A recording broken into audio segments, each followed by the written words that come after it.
And again, many people are seen doing this. Even in Hindu dance, you see a lot of this. And it supposedly awakens the crown chakra, which is the snake. Exactly. So 666 snake. Wow. Yes, all look at interrelated. they're All all the connections. interrelated.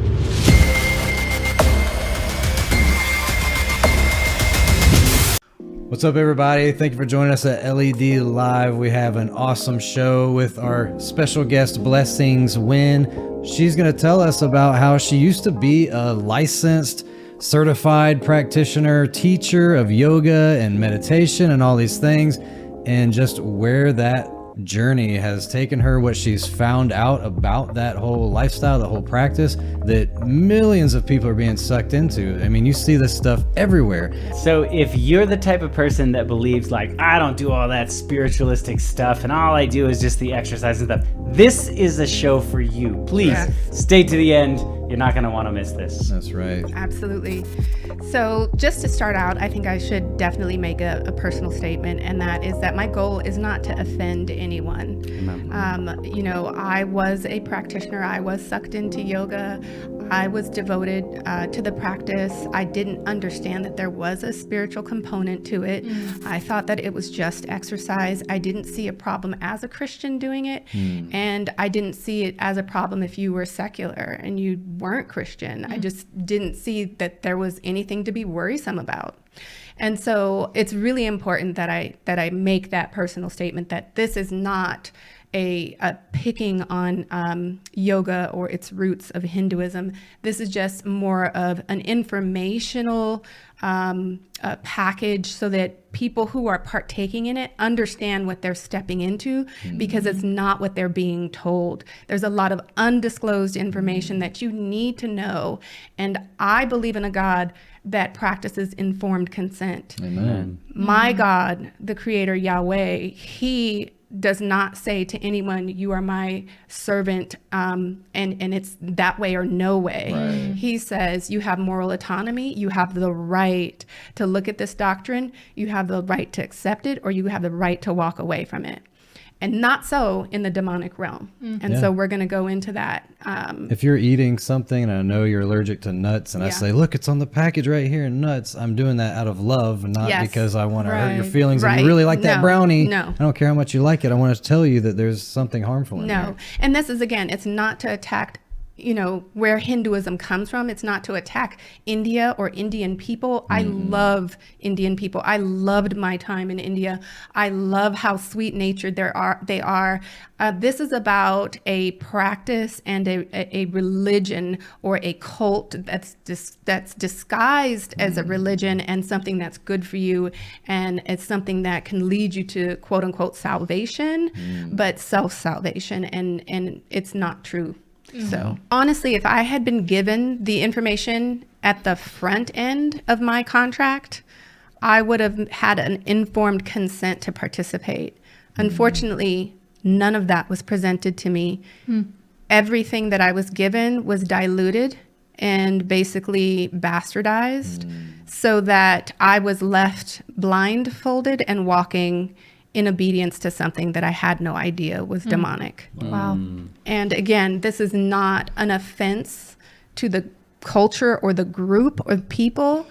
This is about the spiritual side of yoga and what it really is about. So we need to be able to separate those two. And you're not pointing the finger at others. This is my your own story. experience. This is my story. You don't have to agree. I'm just giving you information that wasn't given to me, even though I spent time at an ashram, spent thousands of dollars to get these degrees in Ayurveda, in therapeutic yoga, in Ashtanga yoga, in in Pawana Muktasana, in what else? Ashtanga, did I say that? Therapeutic yoga, Iyengar yoga. I did not at any point get the information that I'm about to give to you. And the reason this is important is because a lot of people are licensed to show you or instruct you in yoga, but they themselves don't understand what they're teaching because it is almost created like a bar class. That's kind of how they're teaching it, devoid of the real practice, the veiled experience that comes with it. And so it's very important because you could be the reason to lead someone into mental illness, depression, anxiety. Through yoga. There's research. There's lots of pseudoscience involved in yoga, and most of it is unproven. It's just a way to get the Western side interested in it, right? And so you hear things like, oh, if you do, plow pose, it's going to, help with your thyroid function. Plow pose is a pose where you bring your legs over your head. And in effect, it cuts off the circulation to your thyroid gland. And so the yoga philosophy, Westernized philosophy, is that you're cutting off circulation to your thyroid gland so that you can purge out the bad blood cells. And when you release the bind, right, that position, and you go back to normal, all this new blood rushes in and invigorates the endocrine system, the thyroid. But it's actually not true. Wow. Yoga is actually a practice for death. Oh, wow. It is a practice, again, for death. Because life is in the blood and life is circulation. Yes. I mean, I don't know. I don't know if a lot of practices ever would teach you to cut off the circulation. That's interesting. So again, and it's also something that in India, when I was in India, my time there, the Indian people really looked at us bizarre, like bewildered, like this is a bizarre situation. Like, you come here wanting enlightenment. We don't even practice this stuff. Like, we don't even do that. We don't want no parts of this, like. They believe there's a direct spiritual connection. Yes. You cannot separate it. But in the Western world, they're like, well, I'm just stretching. And there was a guest on our show. He was from India, yoga instructor. Yeah, Ivan Raj. Ivan, yes. I know Ivan. And so he was saying that they would feel offended over there. Absolutely. Because they're like, this is, like you said, this is our religion. And I remember, because I edited this video, you were saying, like, it's like someone coming into the Christian world saying, I want to be baptized, but I don't believe in your God or anything. I'm just going to... I just like the ritual. Yeah, so, like, that doesn't make sense. And like you just said, that they saw stuff, people doing things that even they wouldn't do. Yeah. We had a guest one time, she was the same story, got into yoga, which led to meditation, which led to ascended masters and all these things. And she said she saw a website, pro website, not anti-yoga. It was all about Kundalini. And she said at the very top, it had these snakes and this big warning about Kundalini is dangerous. And this was from people who are teaching it. Yep. They're saying, if you practice this, be prepared for strange things that happen to your body and mind and everything. Wow. The sad thing is that it's not just Kundalini. Like, it's yoga, period. And so teachers, instructors, they're given this class kind of syllabus, exercise A, or I shouldn't say exercise, but they think it is. Pose A to pose Z. You need to get through this in an hour or an hour and a half format, and that's it. Talk a little bit about feelings. They teach you chants. You don't really know what you're chanting. Right. You don't understand all of it, right? You don't understand the emptying your mind. So we're going to get into all of that. So to really, so that's you. These are all pictures of me in the practice. So. I was definitely very devoted, and this is going into, this was my first day at my school, and the school I don't want to plug, but it was a blank school of yoga and meditation. And the two main teachers there, one of them, his name was Mahesh, and Mahesh is a prominent name in the meditation world.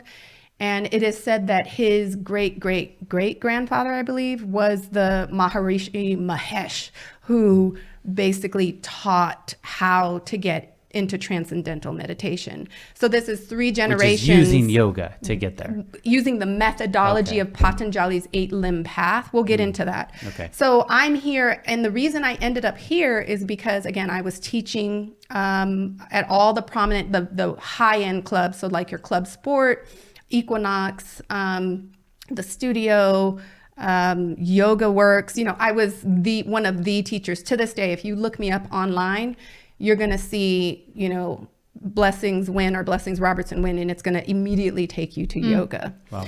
And I was a very sought after teacher. I'm not patting my back. I'm just, telling you how deep I was into these things. Yeah, you're a credible source to talk about this. Right. Question, that Yes. green book, Yeah. I see that stick with the snake wrapped around. We The see this. Kundalini. We see this in medical Oh, the logos. caduceus. What is that? That's the So caduceus. yes, and so there's two ways to look at it. It's the serpent that healed, Moses's. exactly Moses' staff that healed the people who had been bitten by the snake.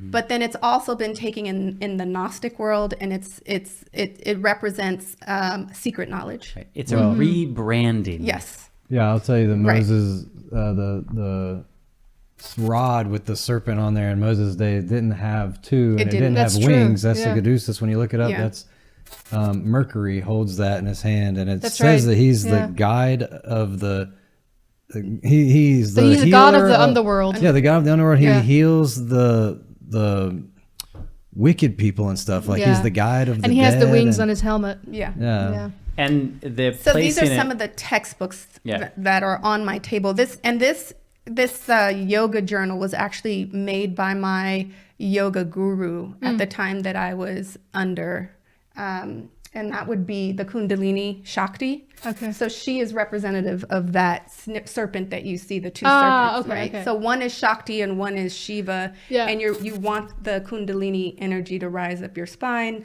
which Wow. leads to which samadhi. starts in your crotch area. Yes. So we'll get into this. We'll get into this. I mean, wanna- that's really what they're I saying. want to So, add. yes. I wanted to describe what that is because I didn't have my train of thought, but Yeah. that's the caduceus held by Mercury, and it says that he's the god or the guide of the dead, protectors of liars, merchants, thieves. Like is a protector of wicked, and the guide of the dead. Right. And they're using Put that in the right beginning stage of your sexuality to your mind. Yes. And it's like, Yes. it's very purposeful. It's very perverted. So you'll see some of we'll get into this, but this is just like a synopsis, kind of like, this is a day in the life of me in yoga. I think it's interesting that there's so much serpents in it. Serpents behind the Shiva, serpents on here, and it's all about inviting the serpent to your crown chakra. And in that the might Bible, not sound alarming, but we as Christians do have a higher vantage point. We know who that serpent is, and Right. you see Right. all around Satan the world and people Lucifer. are Right. worshiping dragons and serpents and things like that. right. It's so in your face. And the thing to remember is that there is the gospel, and then there is the counterfeit gospel. That's right. And God is the creator. And when I say God, I like to point out that I'm talking about Yahweh. I'm Yes. talking about Ruach. I am not talking about any other God, Shiva, Buddha, none of that. And what he does is he takes whatever God has and he just perverts it. Yep. The Shekinah glory, which we are the temple of God, right? So this body is really designed in a sort of way that the Jewish temple was laid out, Exactly. that the most holy place was literally the place and seat of God. Yes. And it's very interesting to me that there's a snake that wants to sit in the In very the seat temple, of in your the God. seat. Yes, in the holy, the highest and the holiest of holy. So this is where the journey really starts to take a turn. So basically, I was a very pronounced teacher, very well-known teacher back in the Bay Area, and a friend of mine was saying, "Oh, I'm going to do a cleanse," And Seventh-day Adventists, we're into health and healing and cleansing. So I was like, sure, I'll do it with you. And I get introduced to this system called Pancha Karma. Pancha means 5. Karma meaning the works and the things that you can do to cleanse or to rid your body of. And so the Ayurvedic practitioner said to me, I really, like that you understand, the yoga postures. And she's saying it in a way that I think she assumed because I was reading up on it, and able to discuss it with her. But I don't think she understood that I didn't know the source. But she says to me, but you need real training. You need authentic training. And so she says, I want you to go and learn where I learned. And so she recommended this school, and that's how I ended up at the ashram, because she wanted to hire me on her staff to be able to prescribe yoga and Ayurvedic medicine to her clients. In California, but In she wanted you California. to go to India. Right. So I go feeling honored. Yeah. You're like, oh, a doctor thought so well of me. Like, Right. so I'm like, let's do this. So I leave my family and I go to India for 2 months. And I end up at this ashram. And this is a yoga shala. So all of our classes were held between this yoga shala and another yoga shala. And this is basically a holy place. And what you can't see is that there are deities on some of these. There's one here, there's another here, here, here. And even those weren't alarms to me because honestly, they're ubiquitous in our culture. Yeah. You go to a furniture Good store, luck charms you can pick it up. Yeah. I Buddha statue. I And have you're them like, in I'm my in house. another country and this is what they believe, so you Yeah. dismiss it. Yep. And that's the thing too, is that I really think we should be careful as travelers what we bring back home. Yes. Hey, this is so true, and I have this really weird, short, real-world experience. My parents were missionaries when they first got married, and I remember we had a fish tank, and we had a big, huge, library, and they had brought in home a Buddha. And the Buddha was sitting by the fish tank, and we kept killing the fish in the fish tank, and it was really strange. And I remember thinking, as a kid, I always remember why do they have this God that's sitting there on the shelf? And Wow. kind of interesting. That is. And then this is my class schedule. And it basically shows you all of the training that I went through, all the different disciplines. And if you'll take note, 5:45 a.m., I have to be in that yoga shala. And at that time, I do something called karma yoga. And so they believe when you say yoga, this is another misconception people have. When you say yoga, people think it's just the asana, the posture practice. It's not. Yoga has several different branches of rites and rituals. The meditation, the sort of... The karma yoga, sweeping up, making sure it's clean.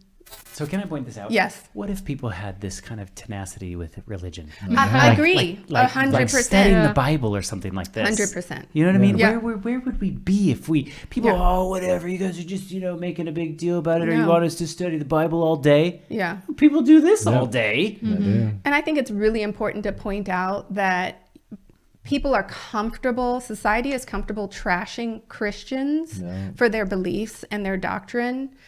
They're very critical. Even amongst ourselves, we'll say, I'm not practicing Christianity because so-and-so was not Christian, what treated me poorly. But in reality, there's so many other religions and so many different adherents to those religions, and no one ever comes for those people for being bad within that religion. Yeah, they think it's cool, and they're like, "Oh, good job, being so devoted." Yeah, and there's no criticism. There's respect, but Christianity, you get pushback. If somebody doesn't adhere to the schedule, Yeah. they don't I'm not going to be a yogist because this or whatever. Yeah, so we had karma yoga, asana practice. Asana means actually doing the physical yoga. And then at 8:15, we would have breakfast. But during breakfast, it's not peaceful because you're studying. You're scarfing food and you're literally doing your assignments. And it's just it's almost like medical school, like no joke. Crammed into it's this. super crammed. And it's all new, it's not anything you even have heard of. You don't really know this stuff. And then you go into Ayurveda, which is the sister science of yoga. And it's basically nature worship and using herbs and plants to heal you. And then Yoga Nidra at 10 o'clock to 11:15, you'll see that slash. Yoga Nidra is a meditation style where basically you're introduced to hypnosis. Wow. And then teaching practicum at 11, you see teaching practicum asana methodology. This is where they start to, instead of you doing the postures, then they have you sit and they start to open up the literature to you. But the literature is redacted. It does not have all the deities and the dark. You don't get any of that. And then they have what's called non-contact hours from 2:30 to 4. And so this is you being abstemious. This is self-isolation. And that's really key to the practice of yoga, because people who practice, the actual true yogis traditionally, they would remove themselves from society. Become hermits, ascetics, yes. And they would just be by themselves. And then 4:15, you start at, and again, even the names, Shakti Whitehall. Shakti is the Kundalini serpent.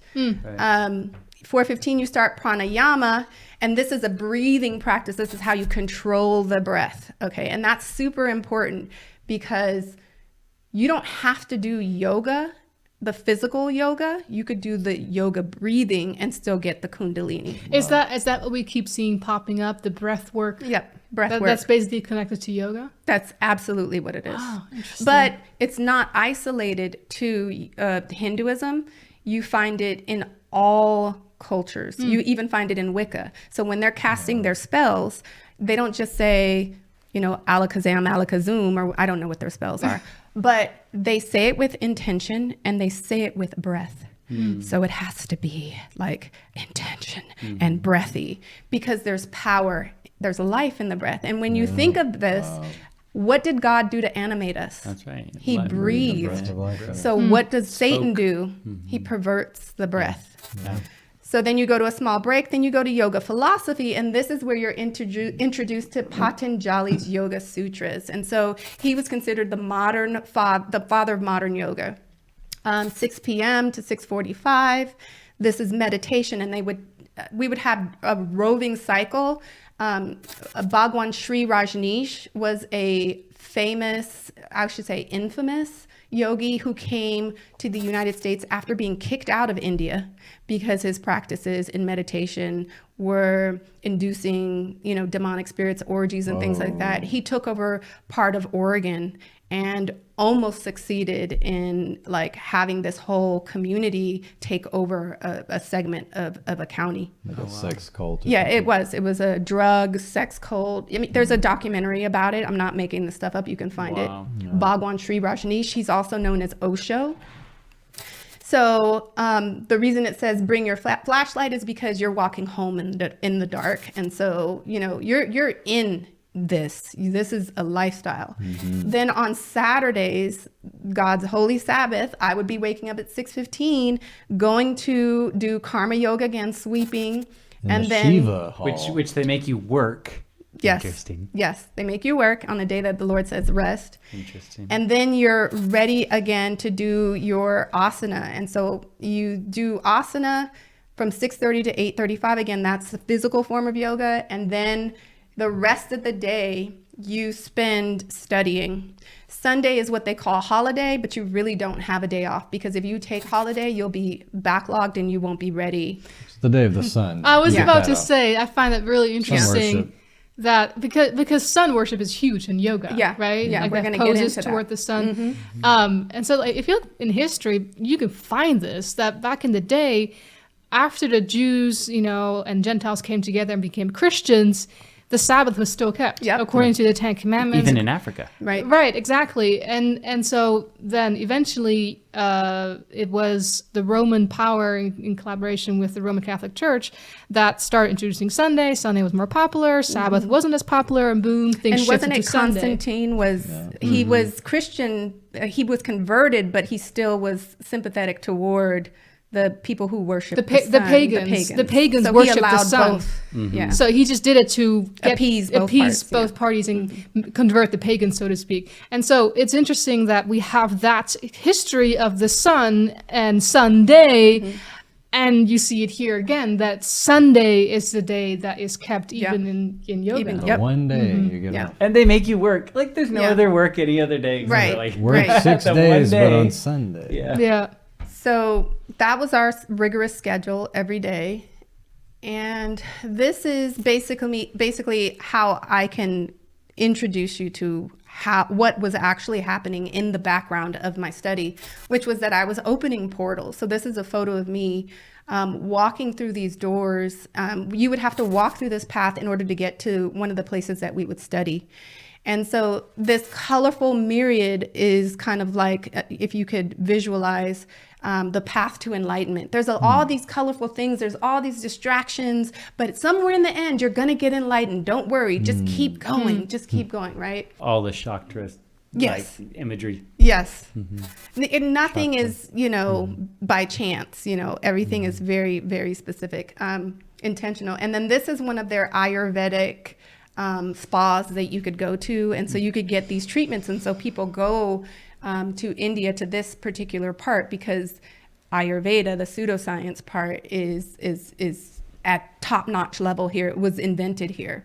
So these centers are there for people who maybe aren't coming for yoga, but they're coming for relaxation. So does that, like the cupping and all that kind of stuff, is all So looped into that? It's the what's the panchakarma. pen one? That's acupuncture. That's Acupuncture. Chinese, Oh, that's traditional. Chinese. Oh, yeah. yeah. But this is more like for panchakarma, the 5 different types of cleansings, and in the Yoga Sutras, they talk a lot, in the is it called the Garanda Samhita? They talk a lot about cleansing. There's a lot of ritual cleansing, and to them it's really important. And so there's a lot of manipulation that goes on to the rectum. And so there are very wild, bizarre rituals for cleansing specifically that area. So things like putting a turmeric stalk up there and manipulating it. That is so unhealthy. Or getting into one of the holy rivers and sucking in the water and pushing it out. Like basically doing an enema repeatedly. Wow. There's a lot of manipulation to that zone of the body because they consider it one of the gateways to Shakti. Wow. So remember, the dormant snake is down there because a lot of the rituals in the pagan religions, dating all the way back to Egypt, there was this belief that, the rectum and was a place of access or a portal to enlightenment. Wow. That's so strange. And there were a lot of homosexual orgies and things of that nature as part of the rites and the systems for like Baal worship. Aleister Crowley, when he would do satanic ritualistic magic, and when he was writing sex, blood, magic, he found that he would go through these lengthy things to get people rituals to get the demons in, and then if he actually just brought into this circle some other male and did some homosexual act, it was like cutting a shortcut rather than doing all those things to the demonic world. Right. It's a direct source instead of just doing the other things. Yeah. Wow. And that's why he participated in that. He was a very upfront bisexual because he said that gave him power. So interesting that God specifically says, like, there's not a lot God says about sex in the Bible. He says, don't do bestiality, don't do homosexuality, and don't do it from the behind. And so it's like God, they have this counterfeit religion for where, everything. You can find enlightenment here, but then we're going against everything the Bible says. Right. And that is true. And the other thing is that people like to focus on it being man and man. But when God says don't do sodomy, that means don't do that to a woman either. Right. I agree. It is an exit So only. it's not just male on male. It's that act, period. We have a podcast called the Little Light Studios podcast. And in season 1, I talked to a married couple. He is a physician and she is a therapist. And I asked them any question under the sun about what the Bible says about sex.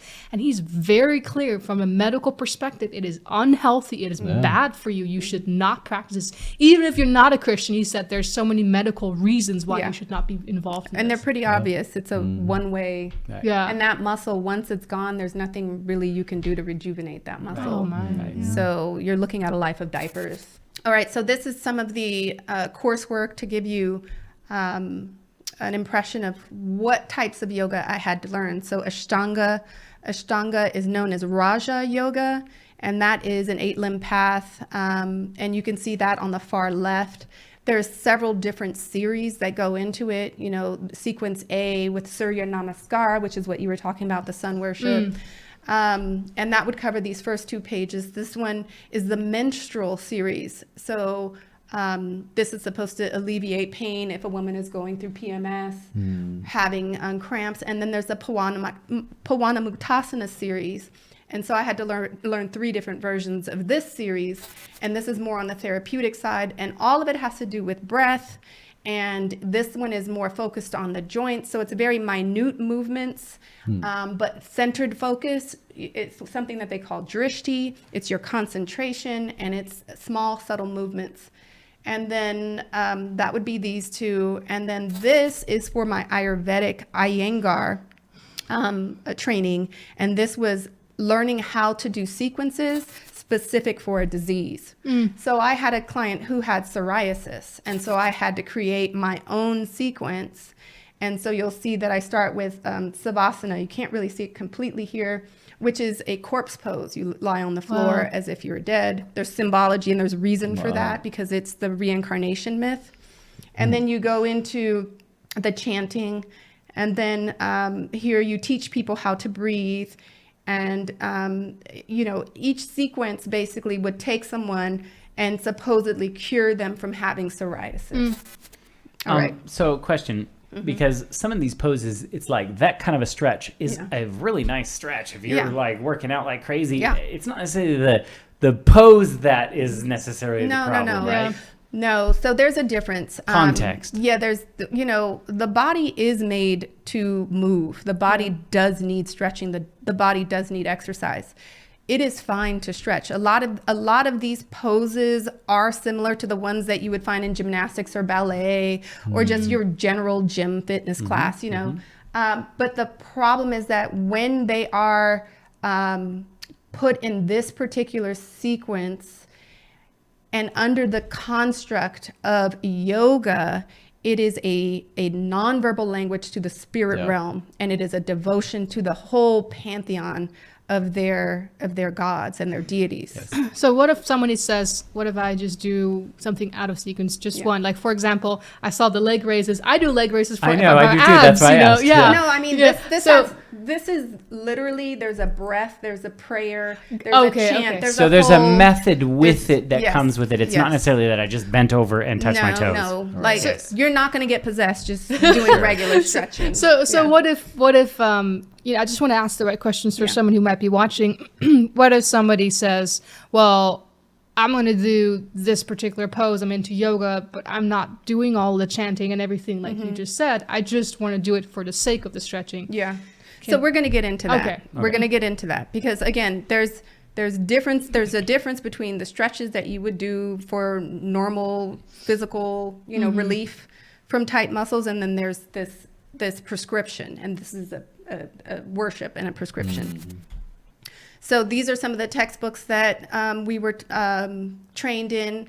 Asana, again, is the physical practice. Mudra is when they do everything with their hands. So there's these hand signals, right? That's mudra. All of this is sign language to the spirit realm. And then yogic management of common diseases. This tells you, they believe that we're not created by God of creation from dirt. We're created from cosmos. And the cosmological being has put certain things in us because of our ancestors.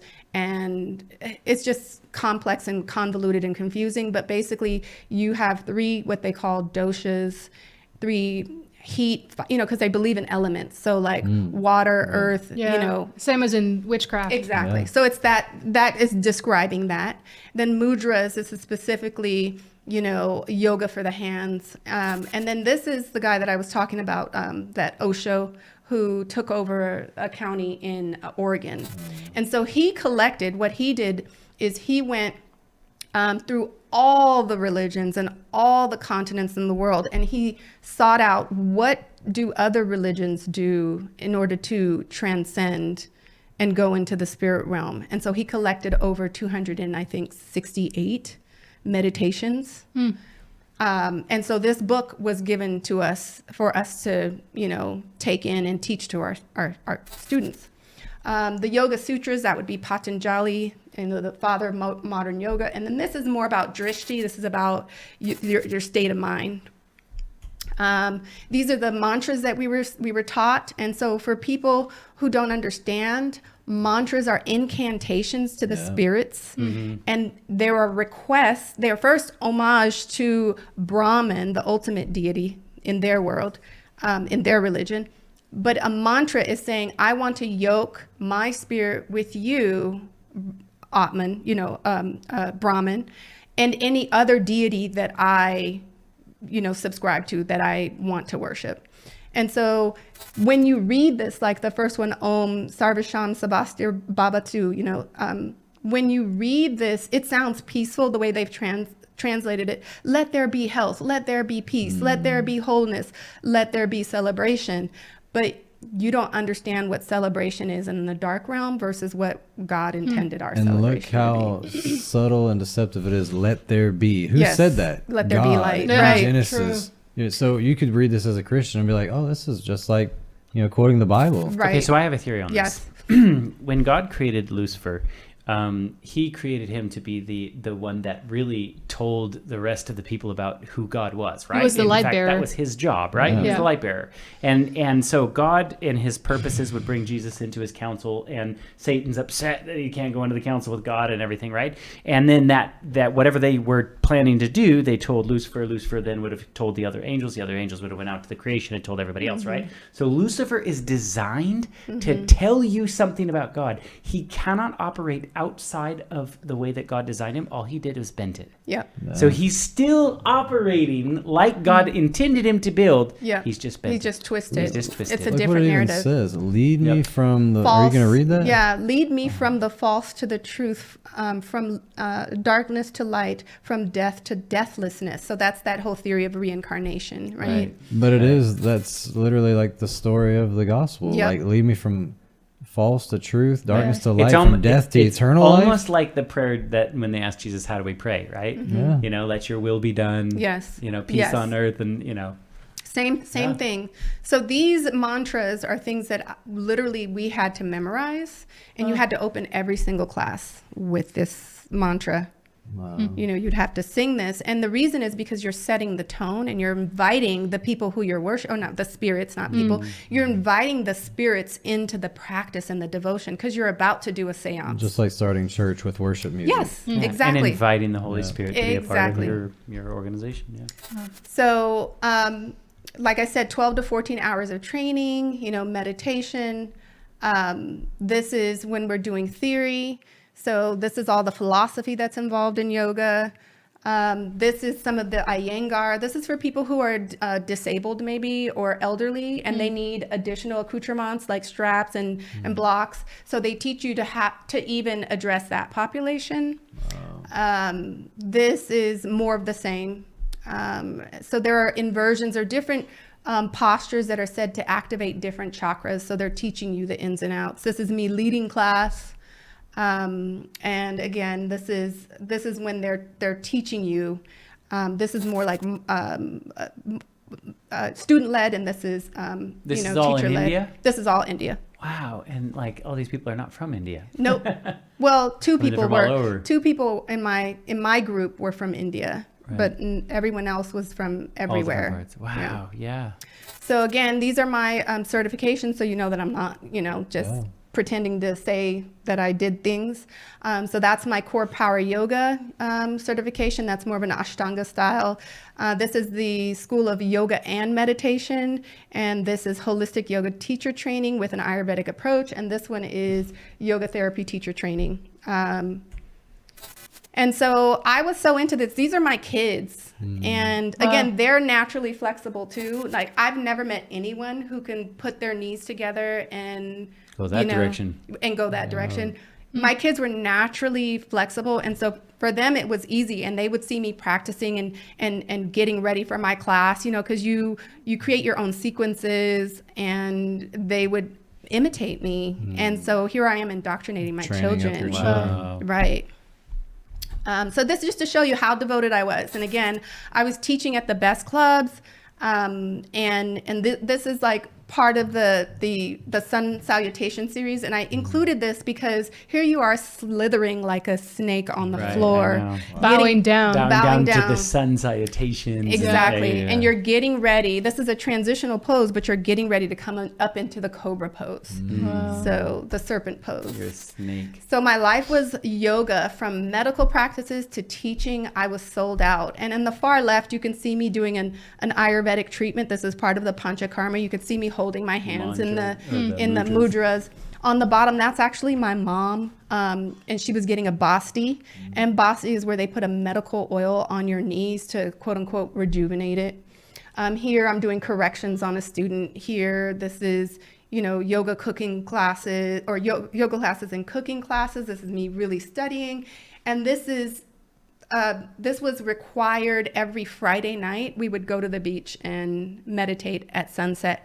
And I had no idea that it was sun worship. Well, I noticed in I this had no idea. picture right there on You your were just shirt, like, there's a picture Yeah, of that's a one of the god. deities. Yeah, Yeah. you're wearing Yeah. the god on your shirt. Everybody Yeah. loves sunsets. We're just out there enjoying Yeah, them. And- I and- just, You're you not know, just super naive. Like Yeah. as a Christian, I had a collection of statues. I loved religious art, even from when I was agnostic. I had candles of Jesus and all this. And when I became a Christian, I still had that because it was beautiful art to me. I love religious Yeah. art. I had Buddha, I had goats, I had Jesus, and all these Catholic things and everything because I just thought it was beautiful. And somebody pointed it out, and I was like, well, I don't worship it. It's just Right. art to me. But I'm still inviting that thing into Yeah. my house. It's still a beacon or some kind of signal to the spirit world. Well, I'm allowed in. He's got the idol that I'm here. okay to not listen to what God said. I'll Yeah. have no idols, you Yeah. know? Yeah.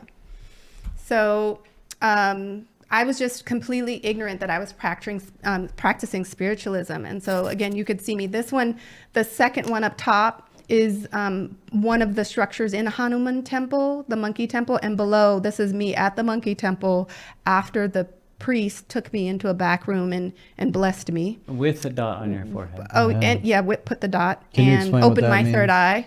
So the third eye is supposed to be the seat of knowledge, but this is also the place where God says this is our seal, So right? This is where He your puts frontal lobe. our frontal lobe. Isn't the third eye on the dollar? Is that the Yes, triangle? yeah. Oh. And Another you know, shot. like I said, this is not about the people of India. Again, I love the people. I don't see a difference between me and them just because they're Indian. You can ask any of my Indian friends, they're like, wow, you know more than I do about, India or whatever. And it's really, I don't mean to sound, like someone who's extorting the culture or anything. It has nothing to do with that. I love people, period. That's like right. I'm a big mix myself, so it doesn't bother me. This is one of the Yoga Nidra classes. This is one of the meditations, and she's using a tuning fork on my forehead to open up my third eye.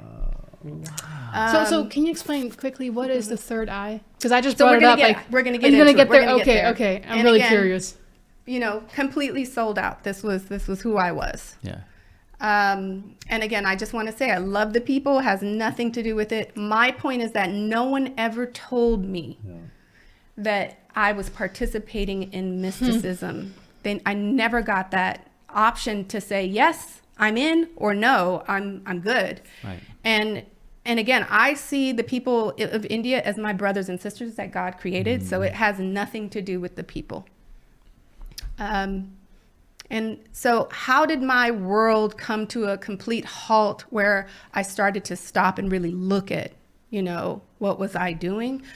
God allowed COVID. And in the stillness of COVID and the extreme despair, I was living in spiritualism. I was practicing yoga. I was under the guidance of a spiritual guru. I was doing Ayurveda. I was completely in this mystical world, but still claiming Christianity. And God said no. And so when He shut down the clubs that I worked at, I literally had to stop and look at everything and dig deep, because everything that I thought was bringing me peace had led me to just severe anxiety, no sense of peace, dysregulated, I wouldn't say deities, but I would say demons in my home, apparitions, spiritual harassment, spiritual attacks, involuntary kundalini. I ended up in the ER.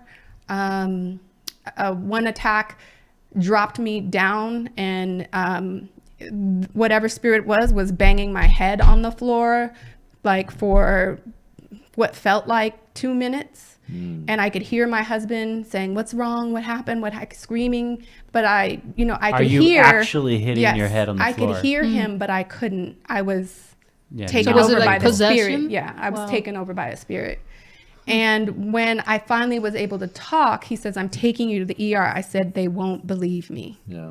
My fear was, they'll probably write me off. Yeah. They're not going to understand what I'd They're been gonna just delving give me some in. drugs. Yeah. because Yeah, they'll put you in a they're mental like, I'm health crazy. hospital. And I cried and I cried. And wow. I mean, God showed me so many things and the truth. And so this is where I start to see where this oppression, this demonic oppression, and why it came. Did you ever have any discussions with other teachers? Did they have these kind of similar experiences with All the teachers I knew were depressed.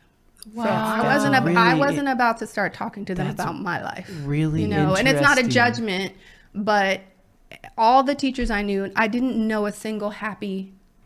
Because why people get into teacher. this is to get centered and Yeah. calm and this and that. Yeah. And it's Peace. like to hear from a teacher themselves, like, yeah, this didn't bring peace. No, I think people just become really phlegmatic, and they're just very like they're okay with the state of this deep darkness because it's karma, it's reincarnation, and if we don't cleanse ourselves and work it out in this lifetime, then we're going to be 10 times or 1,000 times worse in the next. And so you subscribe to this lie and you live in this torture and you justify it by the doctrine.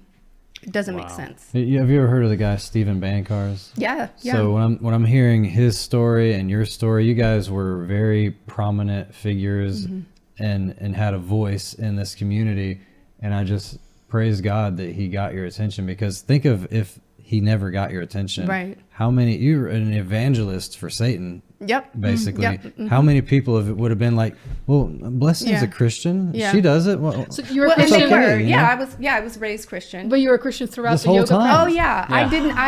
I was deceived. I Wow. didn't know that I was serving another God. Wow. So COVID, it was a blessing in disguise, and God allowed it, and it really brought me. He leveled me. I mean, I was not myself, and I went straight to the Bible. And thank God for my niece, because she was there. She was the only practicing Christian in our home, Seventh-day Adventist. My husband and I have different faiths. We're both Christian. Like I said, my yoga community, everything just basically was done. And he started to unveil why I was spiritually oppressed. And so here you see how I had all these idols in my life and I didn't even realize it. And he literally starts taking them all out of my life one by one. And he starts to let me see what is really behind all these things that I was practicing. And the source of truth and the authority is, for me and for the whole world, whether they know it or not, is the Bible. And it says, you shall have no other gods before me. You shall not make for yourself a carved image, any likeness of anything that is in heaven above, or that is in the earth beneath, or that is in the water under the sea, or the earth. You shall not bow down to them nor serve them. And I didn't realize that I was doing all of this. And I didn't understand why this was even a commandment, really, because I had some experiences. I did go to Catholic school for junior high and college, university, and I saw these things and it felt really uncomfortable in their churches, but I didn't really understand the complete significance of it. And this is where I think it's important that in order to identify the counterfeit, you really have to know the original doctrine. Right. And so the Bible is that. It's the authority. So the whole point of this isn't that I'm not picking on Hinduism, because this is just a small capsule of all the other pagan religions. I'm just more familiar with this one, so I can speak on this. And so I take you back to the fall of Lucifer, Isaiah 14, so we get to know, why is this even important? How you are fallen from heaven, O Lucifer, son of the morning, how you are cut down to the ground, you who weakened the nations. That's super important, remember that. For you have said in your heart, I will ascend into heaven. I will exalt my throne above the stars of God. I will also sit on the mount of the congregation on the farthest sides of the north. I will ascend above the heights of the clouds. I will be like the Most High. So you see a progression of I, and Satan declares his goal, and it's to be like God. Which God? Yahweh. Thank you. So the great controversy really is about, after Satan gets expelled from heaven, it's basically all-out war between he and Jesus. And that is how the last 6,000 years have played out. And so I will give you an encapsulation, but before we go there, Revelation 12:9 tells us the great dragon, listen to the terminology, the names that they give him. The great dragon, that serpent of old, called the devil and Satan, who deceives the whole world. He was cast to the earth, and his angels were cast with him. So what I found in all of my research, studying world religions, including Hinduism, is that the counterfeit gospel is basically the doctrine of deception. And there's basically 8 principles that I found that every single one of them have. And the first one, like I just showed you, is reincarnation. The second one is that you will be as God. So whether you're talking about like the Yoruba, Ifa, this is like the people who were brought from Africa through slavery and ended up here. And they were practicing, it's still a prominent religion amongst Ifa believers. They believe as well that the spirit reincarnates. They believe that they will be, like God, and that they just need to tap into these chakras. They use the same language. They need to have idol worship. They have the counterfeit God. Satan presents himself as Brahman or Oshunamare. These are just different The universe. the universe, the cosmos. You'll also see angel worship. You'll see nature worship, and you'll also see ancestor worship. And why that's important is because it's the glue that holds it all together. If you don't have ancestor worship in this, what ends up happening is you'll just be scared because these demons won't be able to present themselves, in a way that's comfortable in the form of your dead ancestor. Oh, I see. You see? So Robert Cialdini has written some books on how to influence people. In fact, some of the top companies in the world subscribe to his 6 ways of basically the strongest tie you could ever do to influence someone is family. Yeah. And that's exactly what he's using doing. that same method to influence people. It's like, you're going to trust your family. Why are spiritualism, why is the family showing up? Yeah. You know what I mean? In your case, you want to reconnect with your dad. And my why dad's is there. that, Yeah. Why is that experience so strong? Because if there weren't that piece, then they would just scare the daylights out of you. You would have a clear understanding that this was... Yeah, somebody's lying to me. Yeah. But if they can say, oh, well, I'm your sister that passed away in that car crash. Yeah. And they know all the details. They look do. like them. They Yeah. sound like them. I don't know, maybe they smell like them. they know everything because there's the Bible tells us there's monitoring spirits, right? There's these a third of the angels were cast out, and they are immortal until Jesus returns in his second appearance. But the reality is, without that, none of this would make sense to us. None of us would be comfortable with it. Yeah. It's true. So the big question is, how could I have practiced yoga without really knowing that I was involved in witchcraft? And I think this spells it out. In the Garanda Samhita, it's one of the ancient texts, like the scriptures for them in the Hindu faith. The asana or position of the body is described, but which technique or method to follow while in the posture is not mentioned at all. This is because the sadhana or scripture is extremely secret. Skipping down, practice and effort is made to change the activities or process of the body and the chemicals produced inside the body. Even if this is achieved by everyone who practices it, there will be those who do not understand what is happening to them. For this reason, it has been described as a secret process. Secret process. So it's secret. On purpose. On purpose, right. And take note, it's saying we're trying to change the process of the body. We're trying to change the chemicals produced inside of it. Wow. That's a problem, because today, if you have a chemical imbalance, what do they give you? Right, chemicals. Chemicals to correct that imbalance. So you really got to be concerned about this stuff. So what is yoga? And this is something they hammered in me when I was in India, and it's Yoga Chitta Vritti Nirodha. In the Yoga Sutras, Patanjali writes, Yoga Chitta Vritti Nirodha. And it's yoga is the cessation of the modification of fluctuations of the mind. So in other words, you need to empty your mind. You need to get all of what, any kind of discernment you have, you need to clear it out so that we can put in what we want. And isn't that exactly what God's asking for us to do? We need a new mind, Yeah. right? Yes. We need a new New heart, new transformation. mind. New It's heart. like the devil is literally looking at what God's doing and going, I'm going to do the exact same Yes. thing, but over Because he here. wants to take the Yes. place of God. So he Yeah. wants to do the exact same thing. And that's exactly what he declared. Search me, O God, and know my thoughts. Yep. Try me and know my heart, and see if there be any wicked way in me, and lead me on the path everlasting. That is exactly this doctrine. He's saying, I'm going to search your heart. And in fact, follow your heart. And he's going to say, empty your mind, because I am going to try you, and I'm going to lead you on this reincarnation path that's everlasting. So this is Patanjali, the father of modern yoga. He is basically the like I said, the modern, they call him like the father of yoga. Body of a snake. He looks like a Yes. snake to me. Yeah. So he absolutely is. Now, there's a lot of mythology. People don't really, there's no birth records for him. I mean, he's just kind of like this mysterious Gotcha. figure. And they say that he was, existed somewhere between the 2nd and 4th century after Christ's birth. And he is the reincarnation or the incarnation of the serpent god in Hindu religion. He is half snake, half human, and the Madhavali, Patanjali, sits on his tail with 7 cobra heads. So it kind of looks like a shell on the top, but it's actually 7 cobra heads above him. And these represent omnipresence.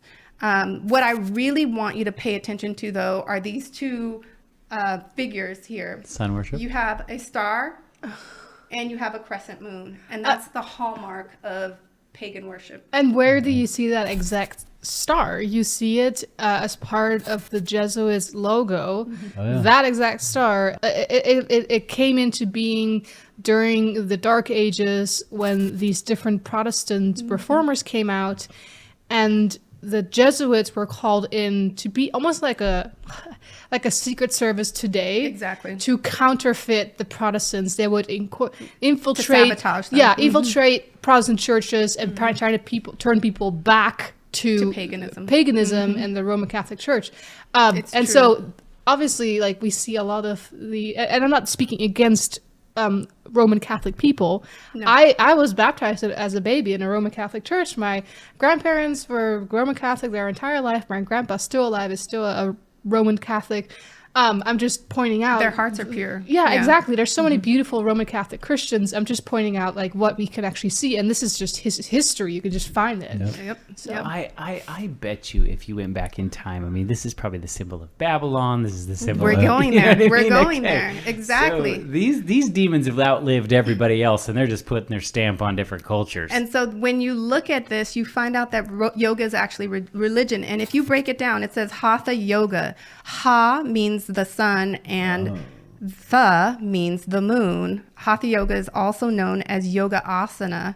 And the primary goal is Kundalini, awakening the serpent. Now remember what he looked like, right. a serpent. Right. Right. And so this is that yogic awakening. And just like you said, if we go back in time, what do we find? Same We thing. find the same symbols with Ishtar, Inanna, Venus, the morning star, or it's also known as Lucifer, son of the morning, Is right? that In the snakes Bible. on her head? So I'm not sure about what's on her head, but she is the main deity within, the Babylonian and pagan worship during biblical times.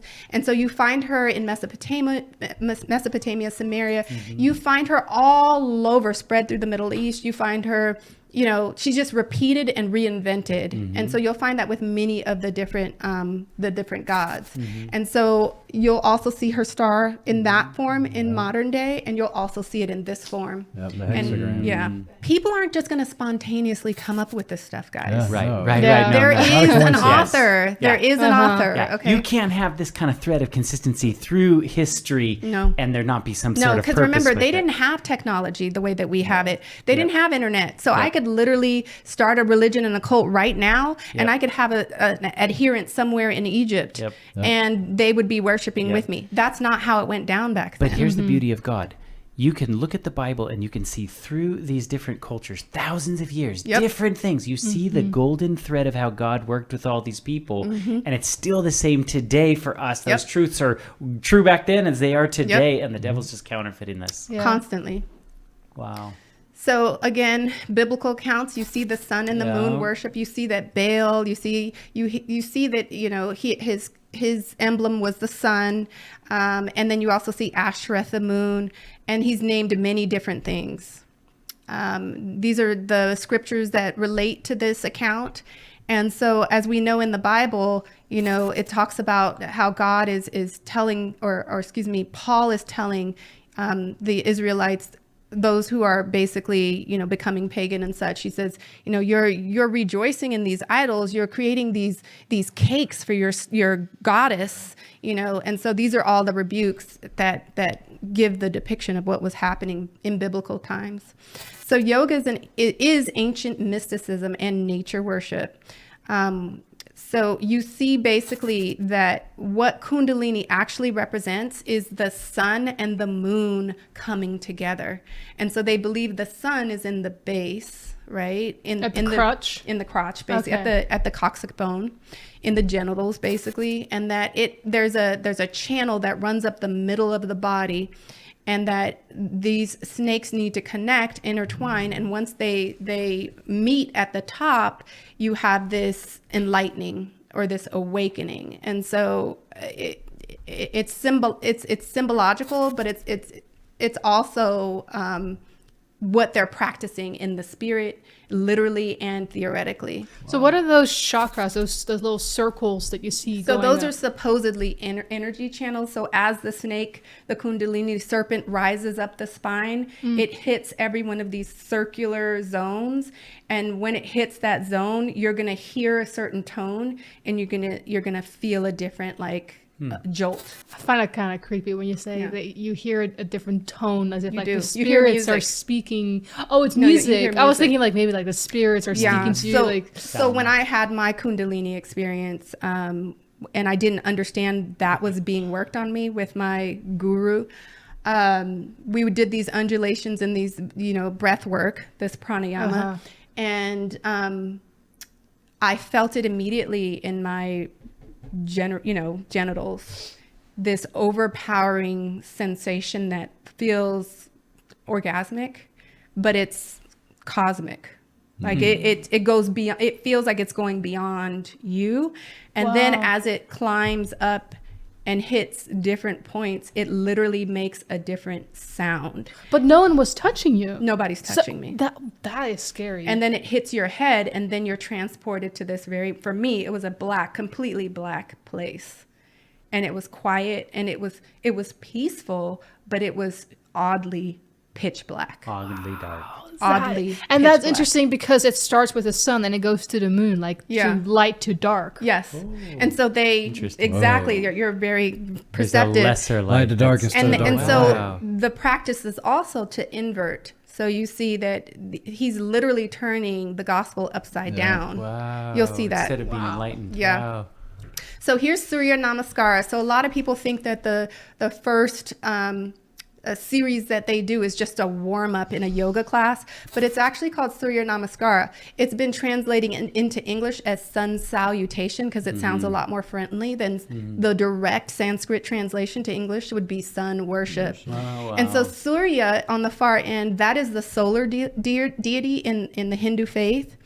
And then these are all the ways that you praise and worship that deity.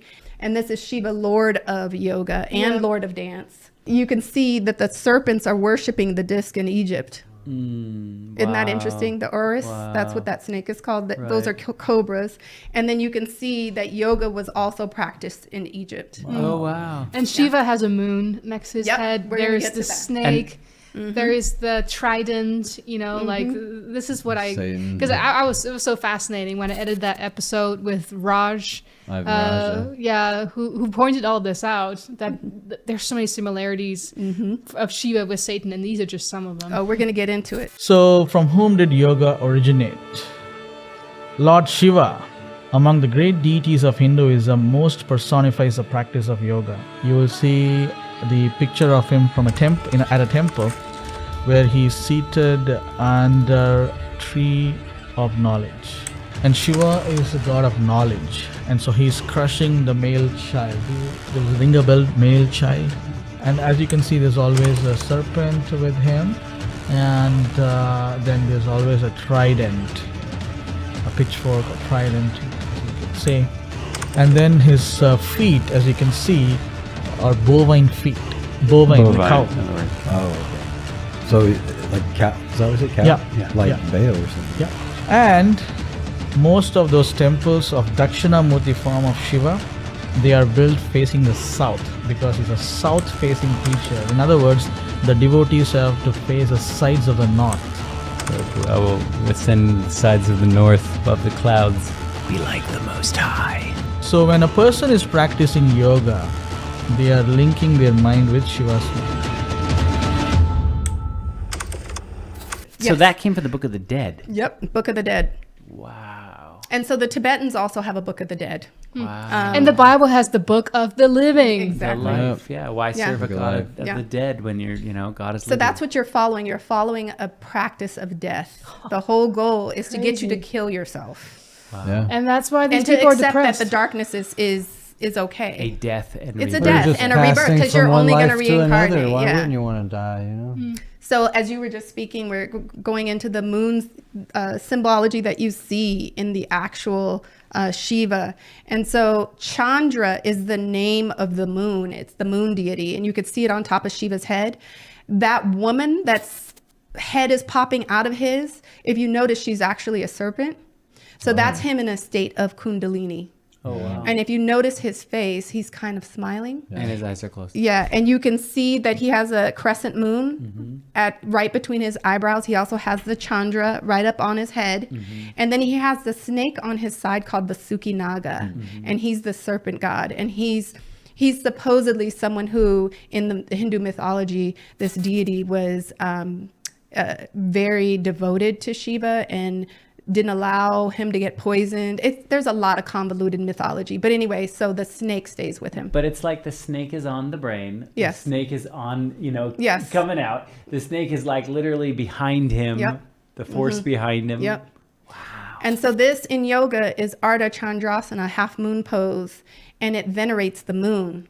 So you cannot separate yoga, the physical practice, from the worship, because this is the form of that. Yep. This is the form of that deity. You cannot separate it. You're channeling, you're talking to that deity. You're saying, oh, warrior, lord, whatever that deity is, I am paying respect to you. I am your devotee. There's no way around it. And then this is another version of Chandra. And he's riding, or she's riding in her chariot. Which in our culture became Santa Claus with the reindeer. Maybe, I don't know. It could be because you do see this. You see this deity in almost all the religions in the Really? in the East, and also in Greek mythology. You see, Interesting. I don't remember the name, but you can find this. Rudolph the deity. red-nosed This reindeer. feels a Right. bit like the red pill, blue pill. It's We're like waking up. if you, Yeah. well, it's like if you take the pill, you have to take this action. And by taking that Yeah. action, if you remember that scene from Yep. The Matrix, what it says is, what does this do? And he says it disrupts the input-output signal so that we can pinpoint you and then find you. And it's like, Yep. that's what this stuff is doing. It is. The action is allowing the demonic world to pinpoint you. And come you're right to making you. that choice. Yes. And then they're able to come in. Exactly. So these are some more postures that are really sought after postures, because they're pretty. Let's just be real. They're pretty to look at. Yeah. But when you actually know what Akapada Rajaputtasana, mermaid variation of king pigeon is, you'll see that it's a Hindu god. It's a pigeon. And it's basically worshiping the goddess of lust and passion. Right. Yeah. I don't think it's by chance that our world is obsessed with yoga pants at this point. No. Right? No. I mean, there's a reason why that those kind of clothes are worn during that kind of an activity, is it really does bolster up the idea of lust. It right? is. Ekapada Rajaputtasana is hence an activation of the Manipura chakra. And so all of this has to do with like awakening a certain spirit. And the Kundalini spirit is a sensual, cosmic force, that increases supposedly fertility and sexual arousal and enlightenment. Wow. Who Right? wouldn't want all that?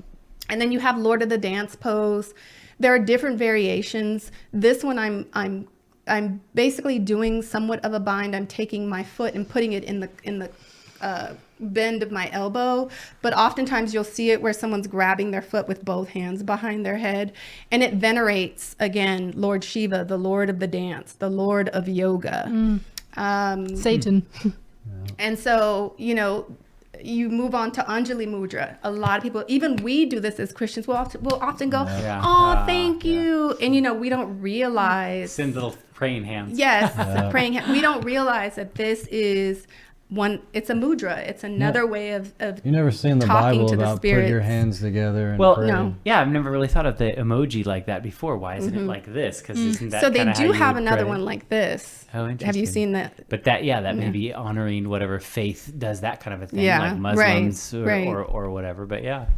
So you'll see that none of this stuff is by accident. These are symbolic gestures, and they facilitate the flow of energy. And that energy is spirit. It's not like taking a Red Bull and all of a sudden you've got more energy. We're not talking about that. When you hear energy, think spirit. Yeah. Half bound lotus pose, tree pose, venerates the tree, and the goddess Parvati, the wife of Shiva. And she's the embodiment of Shakti. So you'll notice that these deities have more than one name, and they have different reincarnations and different avatars, so that's something that you have to pay attention to. Wheel is supposed to be this pose that basically it opens up all the chakras. And so it's something that you do toward the end of your practice. And so usually if you're about to have a situation, it could come there at the peak when you've, opened up yourself. Because if you think of an animal in nature, not that we're that at all. Yeah, you don't expose your belly. You don't. And here you are completely belly up exposed. Yeah. In a very vulnerable state. Yeah. And that's the one that you saw in the Book of the Dead that the Egyptians are doing. Oh. Yep. Good point. And they'll even drop down to their elbows, or they'll grab their ankles in that position. Yeah. And you see it in like gymnastics as well, but gymnastics isn't this stuff. It's the same as like I do leg races for my abs. It's not the same thing. Yeah. No, not at all. So again, anything that you see in yoga, it venerates either a deity, an element of nature that they draw power on that has spirits in it, or it venerates a past guru. So you're also praying to dead people. Wow. Yeah. Which, according to the Bible, is necromancy and for forbidden. instance, this one, Kundinyasana, this flying split, both feet are elevated and you're balancing on one elbow. And it is venerating sage Kundinyasana. So he was one of the first 5 monks, and he was Siddhartha. He was a disciple of Siddhartha Gautama, who is Buddha. And a lot of people don't know that Buddha was an actual person who lived and died and was buried. He didn't become an ascended or a divinity until 500 years after Christianity. Wow. Interesting. Yeah, they changed the doctrine because they saw that people, the Bible did reach Asia. And so they saw people being swayed by the word, and they're like, whoa. We need a counterfeit. We need a counterfeit, yeah. Whoa. So headstand, this is like the goal in yoga. Like everybody's like, whoa, I really want to do a handstand or a headstand. And while we're thinking about it transactionally, like in terms of I'm going to be able to get more likes, or I'm going to be that cool person in class, what you don't realize is that you've just turned the gospel upside down, like what you were talking about, the moon and the sun. So much of what you're saying is like making my mind go over. The Bible tells you to stand up. Who can stand in this day? Like to stand in that space with God is very difficult. And what they're doing is just and you're working so hard at these feats, right? And you're practicing and you're swallowing and ingesting this foolishness, that's just demonic in nature, just to be able to do these things, not realizing you're communicating with spirits. This is not good. So tying it back in, the sun and moon, transcendental meditation. So what we just saw with the headstand or the arm or hand stands is that This is a posture where you will become still and be aware of the breath. This is where yantra of apastawa, the water element, you visualize the bright, pure, refreshing taste, feel your own connection. Like there's just a lot of language that's basically telling you, think of the moon, and we know that the moon does have an effect on tides in the ocean. And so they're basically telling you, and visualize that and realize that there's energy and power in this, right? And bring it into the center of your awareness. Flip the world upside down, make the moon prominent, and bring the sun down, which is cockamamie. I mean, why would you do that? But here you see again, this is in Egypt, sun worship. And you also see the cow, right? The bovine. You see Ishtar or Ashtoreth, Inanna. You also see this symbol in Roman coins. You also see it on the cap of the Catholic priests. They wear it as well. And you also see it in the Lima, the more Western occult, Aleister Crowley. Yeah. You got the Ouroboros. Yep. And you can see the swastika too. And the Hindu and the little symbol. Hindu symbol at the Yeah, top. 'cause Which is Hitler- Brahman, Hitler was super into this kind of stuff. He was. This is where he got it from. This is exactly where, I think why God told us in the second commandment not to have graven images, right? And it's because he could see through time that this is going to get used. And whether God said it and don't do this, and the devil knows that it's wrong, and so now he's using it, but this is his form of communication. This is his way of stamping, going, this is mine. Yeah. And the thing to also understand is that Sanskrit is a spiritual language. It was invented specifically for this purpose. And again, they keep telling you about how secret it is, right? It's a secret. It's a secret. So yoga is religion and a homage to the Hindu deities. Yoga is a moving liturgy or moving meditation that pays reverence to over 330 million deities. That's crazy. Okay. And that's just the conservative figure that they give out, that everyone agrees on. And, when you think about what you're doing, you really have to pay attention. In yoga, it's not just about the physical posture. Again, it's about the breath. It's about the finger poses. It's about the way that you set your intention or your mind. And even there's an internal focus that they want you to be aware of to still your mind and quiet it. And then there's an exterior point of focus. So there's this just complete blackout that you have to be in the state of like mummification. And the promise is you'll get God consciousness. And so these are some of the deities within the Hindu pantheon. Again, I cannot put 330 million of them on here. But what I can't understand for the life of me is why anyone would worship someone who is as murderous, say, as Kali is here. They just look evil, right? Stepping on somebody and killing them, and smiling and laughing with horns. I mean, it's like if you just kind of observe. And animals, they believe that animals, are sacred, and it's like I have a puppy and I love her dearly, but I would never bow to her. I would never create a temple for her. I can see that she's a lower being. That's a worship of the creation. Yeah. So there's a focus on worshiping the created instead of the creator. I want you to pay attention to that hat too. Yeah. And have you ever seen which one? Down here? This one? Have you ever seen a pope wear a hat similar to that? This is Dagon fish head. Interesting. And you just notice that they're just disfigured, completely disfigured people, either half male, half female, hermaphrodite or transgender.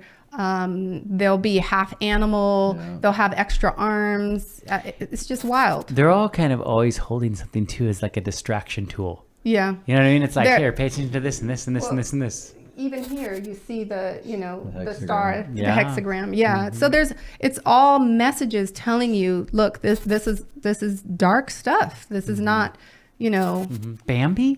Where do you see Bambi? Evil? Yeah. There's that reindeer again. That's the moon goddess that we were just talking about, Chandra. So what is Hinduism? Yoga is Hinduism. Yoga is an arm of Hinduism. It is religion. So when we talk about Hinduism, we have to understand that it's a religion with over 330 million gods. It's also the world's third largest religion. Wow. And when you put that in numbers, that's 1.2 billion followers. That's a lot of people. Hinduism is a manifold system of thought marked by a range of philosophies. Notice that the Bible tells us that we are to beware of philosophy, right? Wow. Yep. That we shouldn't be just listening to conjectures and Right. hanging our faith on that. Right. It has rituals, cosmological systems, astrology, divination, pilgrimage sites, theology, metaphysics, mythology, Vedic rites, yoga, mudra, agamic, which is tantra rituals. That's the sexual realm of yoga. Transcendental meditation, possession, animal and human sacrifice, Wow. and idol worship. I'm not saying everybody that is a Hindu does human sacrifice, but there are sects that do believe in that, and some sects will sect SECTS, not SEX. Yeah. Okay. Sections. Yes, of sections the- will sacrifice somebody to get what they need. So one thing that I really appreciate about Pandit, Pseudo Pandit, is that he has a great program on, is it Amazing Discoveries? And he talks about why, even though he's from India, why he chose Christianity and how he, was an inquiring mind. And he held this up as one of the ways to see if this is something you should hang your faith on. And so he says, it's not him, he's quoting someone else. He says, one must listen to the claims of the document under analysis and not just assume fraud or error unless the author disqualifies himself by contradiction or known factual inaccuracies. Yeah. This religion is riddled with known factual inaccuracies and contradictions. So here we see that the doctrine includes henotheism, which is one God out of many. So you can pick the God that you want, right? Polytheism, you can worship all the gods, that are available. Pantheism, which is God is in all things. So everything is sacred, Everything is God. right? That apple that you're about to eat, that cow that's in your farm, everything. That's so strange because would I be eating God? Yes, because then It's you are contradiction. God. Yeah, it's just like it doesn't Contradiction. make any sense. And then there's pantheism, which is God is the universe. So that's that whole cosmic and universe language that you hear.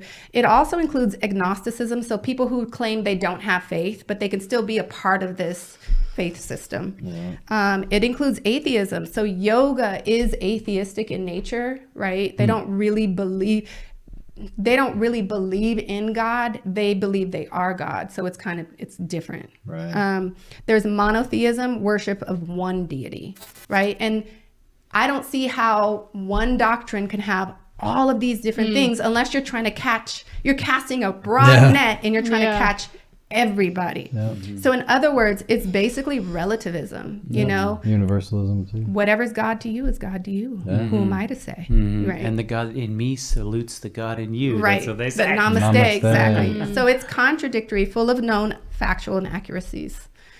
So who is the supreme being in Hinduism? And you've heard me refer to him already, Brahman. And they call him the ultimate reality.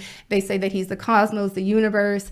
But he also comes with other deities. But the top three deities are the ones that you hear about the most because it's a way to convert Christians. And so they talk about, there's the top three are Brahma, the sustainer, Vishnu, creator Brahman, the sustainer Vishnu, and the destroyer Shiva. So that's just like a counterfeit trinity, right? Exactly. Wow. But they don't believe in a trinity. That's just the three that you hear. That is the most. There's like 5 at the very top from what I've studied, and but yet each one of them is an incarnation of itself, if that makes sense. So it's really Satan, and then Satan's like. But then his little minions that want to be just like him, or but whatever. no, he's just like, but there's also this side of me. Oh, interesting. And I'm going to call him Vishnu. And then there's this side of me, and I'm going to call her Shakti. And it's this, and it's this. And so it's kind of like, I'm going to cover all my bases, because as many people as there are on earth, one of these have got to hit. Yeah. Right? Exactly. Yeah, maybe that's why he identifies as androgenic, you know? It's Yeah. like, you know, whatever. Well, it's side perverting what God said, right? Right. Marriage is between a man and a woman. So he's attacking that. So we come to what is Hatha Yoga, and basically it uses the physical body, the Annamaya Kosha, to influence and gain control over the mind. That's the whole intent. It has nothing to do with you being physically fit. And these are the different limbs that they use. And again, you ask, can you separate it? Clearly, no. You know, the yoga Pradipika, tells us that the goal of all yoga practice is to awaken Kundalini Shakti. So when you're doing yoga, it's very narrow-minded. The goal is to experience this awakening. So, and then the awakening is what? Because I think I heard from Eric Wilson, whom we did a documentary with The Dragon Revealed, and he was a former karate and martial arts instructors. He said that meant possession. Yeah. Right? Yeah. It Being is. possessed. So what they call samadhi, or they call moksha, it's like you're being liberated from your mind, and you're being united with the ultimate reality, which is Brahman. So in other words, you're being possessed. And then here we are, New York Times bestseller. Sadhguru says Kundalini is mind altering. And, you know, he says that it's able to change the perceptions and change the chemicals in your brain as your eye is awakened. Which is interesting because in Revelation it talks about the dragon will deceive the whole world through sorcery or pharmakia, and that's what pharmakia is mind altering. Yep. And we see how fast yoga is growing. Yep. And how, you know, it's really taking over the world, and it's deceiving a lot of people. Even Christians are getting involved. Yeah. So there is a link for anyone who's interested to see what Kundalini looks like. I'm not going to click on it here. But it's very, like, it looks like demonic possession, like what you would think, like The Exorcist. And you see it in a lot of churches, charismatic churches. You'll see the same thing. The same what thing. was the name of that documentary that put the Kundalini next to the people in the Oh church? yeah, The Holy we Spirit. actually I see. Yeah, when yeah, you we have a see video it, on it. like Pentecostal. Oh, there was a churches. name for it. It wasn't like Kundalini Awakening. It was like Yoga Uncoiled or something like that. Yeah. Or- Oh, I don't know, but we have a video on it. Look up the law of Yeah. attraction or tongues in the church. We'll put We a talk about link that. at the top. Right Yeah, here. yeah. But in this particular video, you see the guy who is basically he's a sorcerer, and he's, you know, manipulating this woman with his fingers, and he's controlling the serpent, and she's undulating. Her eyes are rolled back. So you'll see that version. You'll also see the version where it's erotic. You'll see them looking like they're performing an act of you know, And that's sex. yoga. Wow. Yeah. And so why does he say it's dangerous? He says Kundalini yoga in its essence is the most dangerous form of yoga. When things go wrong, they go seriously wrong in ways that you can't fix it. And this Right, is you someone open the who door teaches it, practices it, promotes it, right? This is not No, this is not he's- like a Christian. This guy is one of the like biggest gurus right now out there. I think that there are certain demonic entities that get invoked, and they are literally crazy. Like I remember Roger Monroe talking about there are certain classes of demons that when they were told they could not return back to heaven, they went crazy. Yeah. And they're the ones that are like, what? Yeah. Right? Yeah. If you invite that, blah, In you. there's no Right. getting them out. I Right. mean, it's like because being encapsulated in your body is like heaven for them. Yep. You know, you have to think about that, you know, because Yeah. it's vengeance toward God, and it's also, wow, I get to, you know, do something. take someone out. You see this in the Bible where there was this man who was possessed, and it was only through Jesus' power he was there and said, go and leave this man, and the demons entered a group of swine and they fell off the rocks. Yep. And so I can see that being dangerous, and it's only Jesus and through his strength that you can be set free And that from is that true. possession. So he also points out that there's two types of yoga. He would never give yoga, the Kundalini yoga, to a person who is like raising a family. So all those moms at home that are, you know, taking time out to do yoga, you're really putting your family at risk. He says, we teach people who live in family situations a different yoga. There is a certain other type of yoga we teach to ascetics, which, by the way, none of us are. Like, none of us are living in some desert, you know, completely abstemious of everything and devoid of bathing. And, you know, that's none of us. So we don't fit in either category. So here's a case study, a case report of a 19-year-old. It's okay. But she basically shows up in the hospital and she has signs of awakening of the Kundalini, and it manifests itself through her physical and psychologically.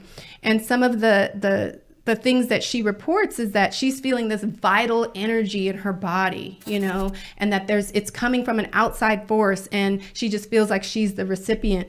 And so she describes it as feeling vibrations of prana in different parts inside the body, feeling electric light currents flowing up and down the nerves, experiencing bliss, having divine visions, and getting inspiration and insight. She's 19 years old. She found yoga on her own and got intrigued because of books and stuff that she saw online. So she started doing it. And then before long, she was having a Kundalini experience. And so the Bible tells us, let no one disqualify you, insisting on asceticism, going on in detail about visions, puffed up without reason by his sensuous mind. And that's exactly what yoga is. It's all about the mind. And it is about, you know, perceptual experiences that fool you and think that you're one with God, or you have become God. And puffed up without reason. That's what you're talking about. Like, when you're doing this stuff, these people are still depressed. But yet they're like, I got my yoga mat, I'm enlightened, and all these things. They have a pride that comes with it. But for what? Without reason. They still have no hope. They still have no peace. They're still depressed. Nope. And it's important to realize that all of these gurus who are quote unquote ascended masters, I'm not going to say 1,000% is this is true. Well, I can say 1,000% they all died, but I can also tell you that most of them are extremely perverted, especially the ones that have introduced yoga to this world. They have class action suits against them for child rape, molestation, sexual harassment, you name it. They're just uncontrolled with their need for material things. Like the guy Bikram had, like, I don't know, 20 to 40 Rolls Royces, something like that. It's so weird. Like, they get away with it because when somebody goes off to India or whatever, and this guru, he's touching all over, and they're like, well, just trust him. You know, he's like the guru. He's the guy, you know. Well, even Sadhguru, he has women who have come forward, but for some reason he's still out there, very prominent. And so back, you know, in the 1500s and late or early 1600s, Descartes wrote about visual perception and the role of the pineal gland. And the pineal gland is it's basically in the middle of our brain, and it looks like a pine cone. And that's really a symbol that you see in the occult. And you also see it in the Catholic Church, right? So they really want to affect the pineal gland to have these perceptions. And so Descartes wrote about it, and he got smashed for his idea. But then Helena what's her name? Blavatsky. Blavatsky, where is she? Here she is. She argued that the pineal gland is that which the Eastern occultists call Devaka, the divine eye, or the third eye. And to this day, it's the foremost organ of spirituality in the human brain. And so she's saying, regardless of whether you think it's scientific or not, the reality is that we are getting altered states of consciousness. We are getting this, you know, out-of-body experience and these gifts because we're activating this gland. And actually, science now currently says that the pineal gland's primary function of letting in light and darkness, right? That's the main thing that it's supposed to do. It's supposed to basically allow us also to regulate our sense of time. The the circadian rhythms, is also what they're now calling the third eye. They say that in this one study, it says the mystical psychedelic compound found in the normal brain, not only does the pineal gland regulate the secretion of melatonin, which is a sleep-inducing hormone, studies have also revealed that the pineal gland has naturally occurring DMT. Yeah. And so this is what people are calling the spirit molecule. Yeah. If you've heard that, you know, it's a way to make the brain create its own hallucinogenic formula. So let's say DMT And remember- is natural and it's released at birth and death and when you dream, but they Yes. can't really prove that. But that's what And they they believe. can't pinpoint how the mechanism is. But remember, it said in the yoga, the ancient doctrine, it said we want to change what in the body? The function of the mind and the chemicals in the body. Yeah. So they're onto something. Oh yeah, because there's people that, you know, they tell their testimonies when I started yoga, I started doing meditation, and then I could start going into altered states of consciousness, and then it's like, Yeah. then I wouldn't even, they would take 20 minutes sometimes, and they'd say I could get to where I could instantly be in an altered state. Yep. There was even a video of a lady who was sharing that she was abducted by aliens right after meditating. Yep. Yeah, so that was Abducted. a vision. Yeah. Well, most of the time, in fact, I think that's what came out of the documentary that you made. Most of the time, it was because of the meditation that they saw the aliens. Yeah. And there's 400 documented cases of people coming out of that illusion by using the name of Jesus. That's right. So Yeah. that tells me that it's not this real It's not physical, real. it's this Yeah. something that's going on in the brain Yeah. that's probably And, you know, tied to this. Ivan Raj, whom you guys had, you know, he also showed that one of Shiva's avatars is an alien. Wow, And I don't think Yeah. that's a coincidence. And that the Yeah. avatars are all blue Yeah. and Avatar, Yep. and it's like throughout history you have all these blue things. Yeah, Yep. the demons are messing with each culture. This is their way, Hollywood, of making it familiar to us. Yep. Yeah. So that we just accept Normalizing. it. So how we see in past societies, we can see that here, the Eye of Horus, right? In the front of it, you can see a snake, the Yeah. cobra. And that is translated to the third eye because the serpent is what gives you that knowledge. Right. And so again, you see Shiva, you know, and Chandra and Shakti and his little friend.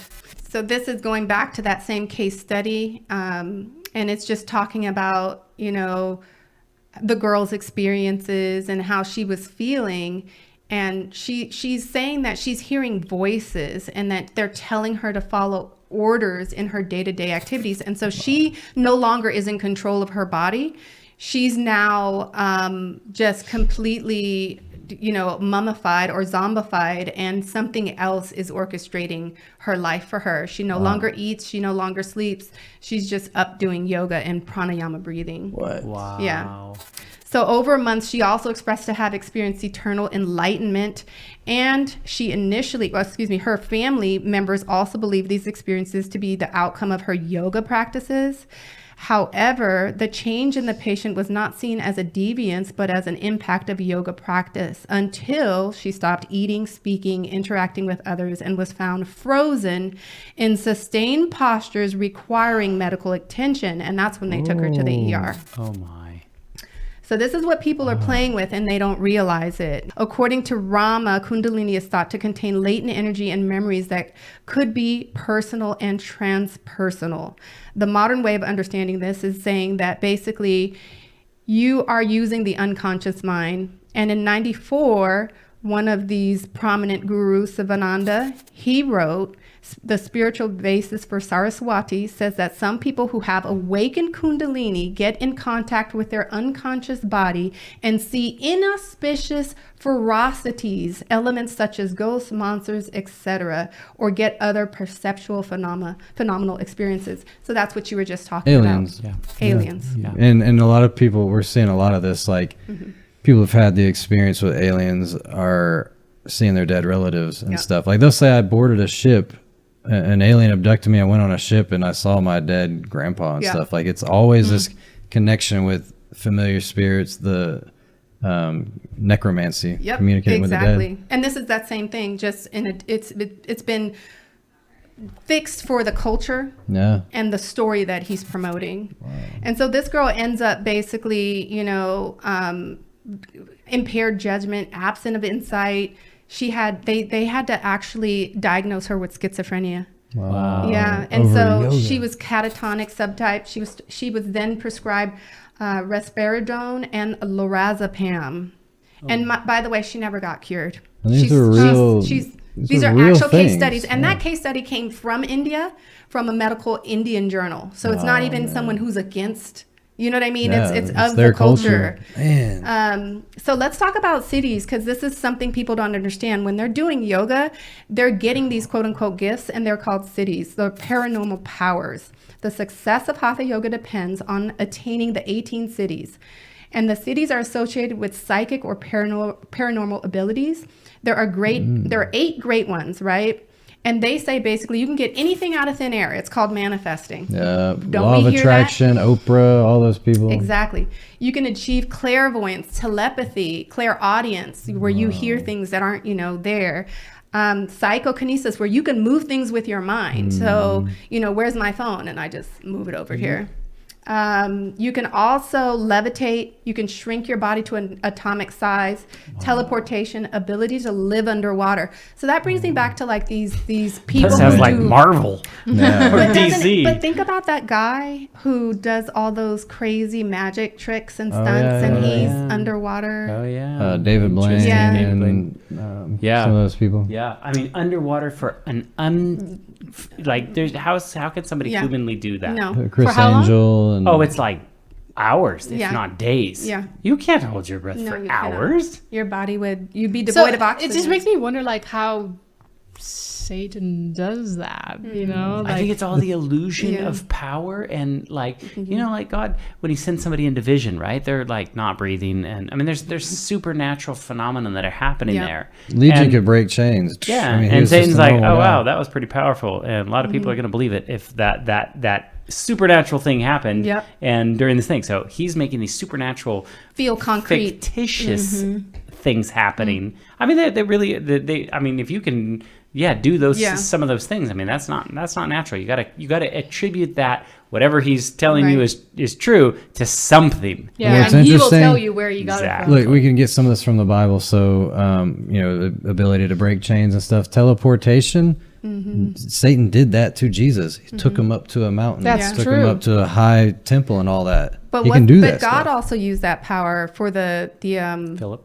yes, when he sent him to baptize the eunuch, Ethiopian. Candace's, So we know that there is a supernatural world, but these are quote unquote gifts, which are actually curses that you're getting. And they also say that, again, and this is the girl attests to this, the case study. It attests to this. It says that you can free yourself from hunger, thirst, other bodily disturbances, hearing and seeing things far away, moving the body at the speed of the mind, assuming any form one desires, entering and controlling people and animals. That's what makes me think of those breatharians. Shapeshifters, you name it.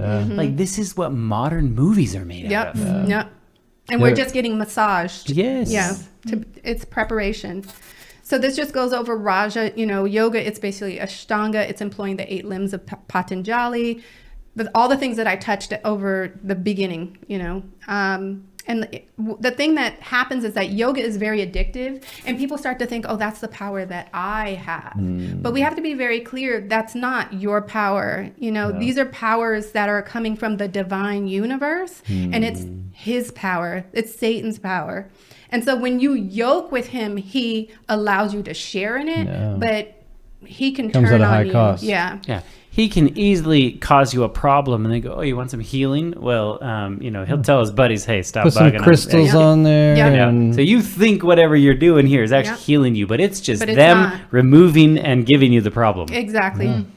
And this is just an example, the very first asana they tell you, Siddhasana, when you're sitting cross-legged, with your hands in Anjali Mudra, they say it opens the doors of realization. It's then the second one says the description of Savasana, that's corpse pose when you're lying like a dead person, touches the fringe of the psychological plane to be traversed in the attempt to reach the metaphysical goal. And then Bhujangasana, which is the cobra pose. I didn't have a picture of myself doing that. He's raising it. It's where Arching you're your back. laying on your stomach and you're arching your thoracic zone. is basically an awakening of the Kundalini. So from physiological, there is here a rise to the spiritual field. This is all witchcraft. Yeah. There's no other way to look at it. And it's such a counterfeit. Like when you come to God, right? What's the first thing you want to do? When God showed up to anybody in the Bible, any example that we have, what did people do? They fell down and they fell on their knees, right? So sitting on the ground is like the first submission part of it. Then I'm going to die, and then I'm going to come back as your thing. And the thing, this is what you asked about chakras. And so you can see that each one of these has an emblem on it, and each one represents a different zone or organ in the body. But these aren't the only. These are the 7 main chakras that are involved in Kundalini awakening, but there's others. What's up with the lotus flower? The lotus, they say that when you've reached samadhi, when you've opened up your brain and you've connected, that it's like a 1,000-petal lotus, and the lotus has a great symbology in both Buddhism and Hinduism because it grows in dirt like mud, and it comes up this beautiful flower, and so they really play on that. But then you've achieved darkness, not light, like the moon, not the sun. But exactly, darkness is light in this world. Wow.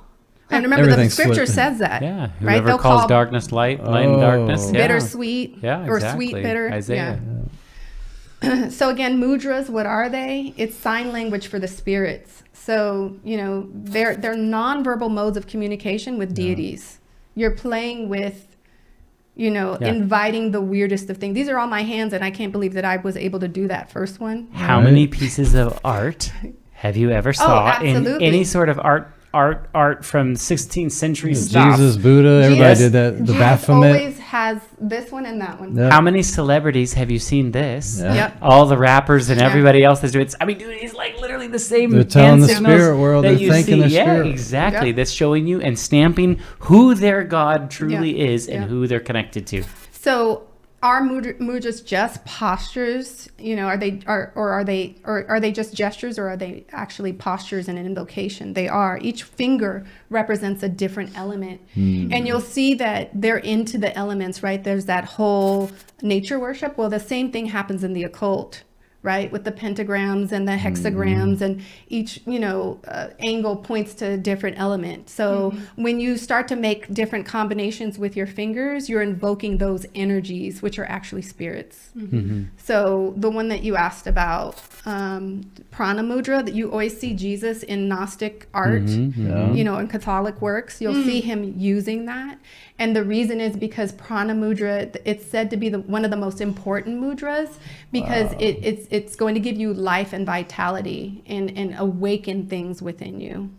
And then the middle one, the one that looks like the finger, is right, or the 666 is Gyan mudra, and that's the elements. When you're touching your fingers like that, you're touching space and air. And again, many people are seen doing this. Even in Hindu dance, you see a lot of this. And it supposedly awakens the crown chakra, which is the snake. Exactly. So 666 snake. Wow. You see it. Yes, it's all look at interrelated. They're All all the connections, interrelated. man. Okay, so we did a project on the elements, and really witchcraft is a counterfeit for God's miracles, right? Something supernatural happens. You got 2 options. You could either say something did that, God did it, or in the witchcraft, it's like if I just mix these right elements together, if I say the right words together, if I do the right things, I'm now in control of that supernatural thing. So it's taking the power away from God and going, now I'm the one that did that. And it's weird to see all of this in history, and then bam, it's in all these cartoons, all these movies. And then we did a whole project that broke down all these witchcraft cartoons that do this kind of stuff. And the thing is that you notice that, if you look at the Egyptians, they were said to be, one of the most technologically advanced, most, genius societies. They believed in these same deities, and they were destroyed. So how is it that God is right? I just think of it that way, and you just see that same message just being transferred and repackaged over and over and over and over again. And this is exactly what that is. It's like they've tried it with cultures throughout history, right? And they watch the culture go down, they perfect it, they tweak it, they try it again. And it's like you're seeing these same threads of things. That's why Babylon, Egypt, Greece, Rome, all those have these exact same similarities. They do. But I like that you brought up the fact that none of those are around, because none of those kingdoms, like Daniel's 2 statue, are going to last. Nope. It's going to be God's They're going to be rock. taken down. So let's put it all together. This is like then this is coming straight from the Vedic text, okay? So it's coming from them. This isn't someone else's words. This is their scripture. And it says, sitting in Siddhasana, so that's that pose, with your knees crossed. Close the 2 ears with the 2 thumbs, the eyes with the index fingers. So this is another mudra, that you're about to start doing.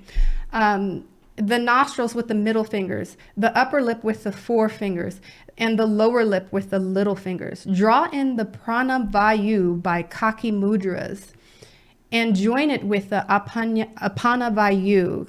Contemplating the 6 chakras in their order, let the wise one awaken, the sleeping serpent, goddess Kundalini, by repeating the mantra Hun and Hansa and raising the Sakti, force Kundalini, with the Jiva. Place them at the 1,000-petaled lotus, the crown, being himself full of Sakti, so being himself fully possessed. Wow. Being joined with the great Shiva, right? Which is the destroyer. Which is the destroyer, the god of the Lord of dance and yoga. Let him think of the various pleasures and enjoyments. So remember, your sumptuous mind. Yeah. Let him contemplate on the union of Shiva, spirit, and Shakti, force or energy in this world. Being himself all bliss, let him realize that he is the Brahma. You are God. Yeah. So there's something really interesting with the whole sexuality, right? Nowhere in the Bible does God ever tell you to have a sexual experience outside of marriage, right? No. So think about this. God designs this wonderful, beautiful thing that we all share, that you are giving pleasure to someone else, Yeah. right? Yeah. It's this ultimate act of others focusedness, right? Yeah. What the devil's done is he's just tweaked with that. He's just twisted that. No, you can do it by yourself. You Yeah. can have the pleasure that you want. And look at that. You're having this pleasurable experience By yourself. outside Yeah. of someone else or whatever, and you're like literally doing it in a It's- demonic it's way pornography with in your yeah, mind. but with Yeah. a demon doing it. Yep. Wow. That's Yeah. Dude, this It's is just really straight crazy. and this The is the serpent thing. goddess. These are the things they do not show you when you're getting certified. This is stuff that I had to research because God was like, I need you to understand what you're doing is not right. Yeah. It will lead to damnation. Wow. So I'm going to speed up really quickly. It just talks about what is the concept of sin in the Hindu culture, in the religion. And it basically, they only say there's 7 of them. And they say that, we fight against them, but the more that you fight against them, the more you're going to have this dharma and this karma.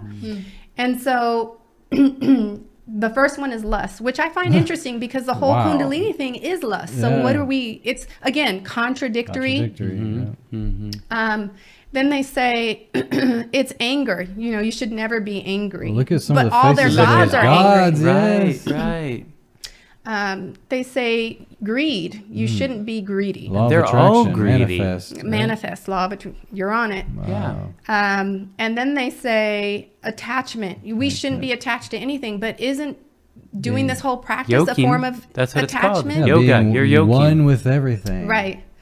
And then it says sense of I, so the ego, right? They always want to kill the ego. We were made in the image of God, therefore he wants us to die. So what if this is literally everything that you're going to get if you play around with that? It really is. You're going to get lust, you're going to get anger, you're going to get greed, you're going to be attached to things. yeah. You're going to have a sense Because of only yoga you. is addictive. Yeah. And it's pride, Yeah. like, oh, I got Yeah. my yoga mat and all Yeah. that. You're Exactly. prideful. And so they talk about how do you get rid of sin? How do you repent? Well, they say you can recite the Purusha Satkum 40 times. Bible talks about repetitious prayer, right? Exactly. Vain. Vain repetitious prayer. It says, or you can observe Manavrata. It's a vow of silence. So they'll just not talk. You can observe Dana, which is charity, or Dana, excuse me. And also you can do it through Aradhana, which is a ceremony of adoration, or you can do it by bathing in sacred rivers like the Ganges. Well, and that would be so, the easiest one. but God is telling us don't worship, Paul tells us anything that you do in terms of idol worship, you're basically giving it to demons. It's not of God. And so he urges us to make sure that we present our bodies as a living, holy sacrifice. The same way that this yoga practice is to present ourselves to these other deities, God is saying, you owe me that too. And you don't have to do all this bizarre stuff. You could just read the word and walk in my path. Instead of being silent, just ask for your sins to be forgiven, and whatever you ask will be forgiven. Look at the counterfeit that's happening. Right. And the Bible says there's one mediator between God and man, which is Jesus Christ. Jesus Christ. Pray to Jesus, boom. Right. Yeah, not any of these other deities. And so these are just examples, and it turns into ancestor worship because that's one of the ways that you can get rid of sin. And so these are all the different rituals that they'll do, you know, a homa, a fire ritual, paksha, and basically what they're doing is they're having this seance, and they're asking their past ancestors to nourish them and to bless them and protect them. Wow. And so there's all these rites and things that they're doing to venerate the dead. And remember, like I said, this stuff doesn't work unless there's an angle of ancestor worship. And, you know, then it becomes real to them. Because you've got skin in the game.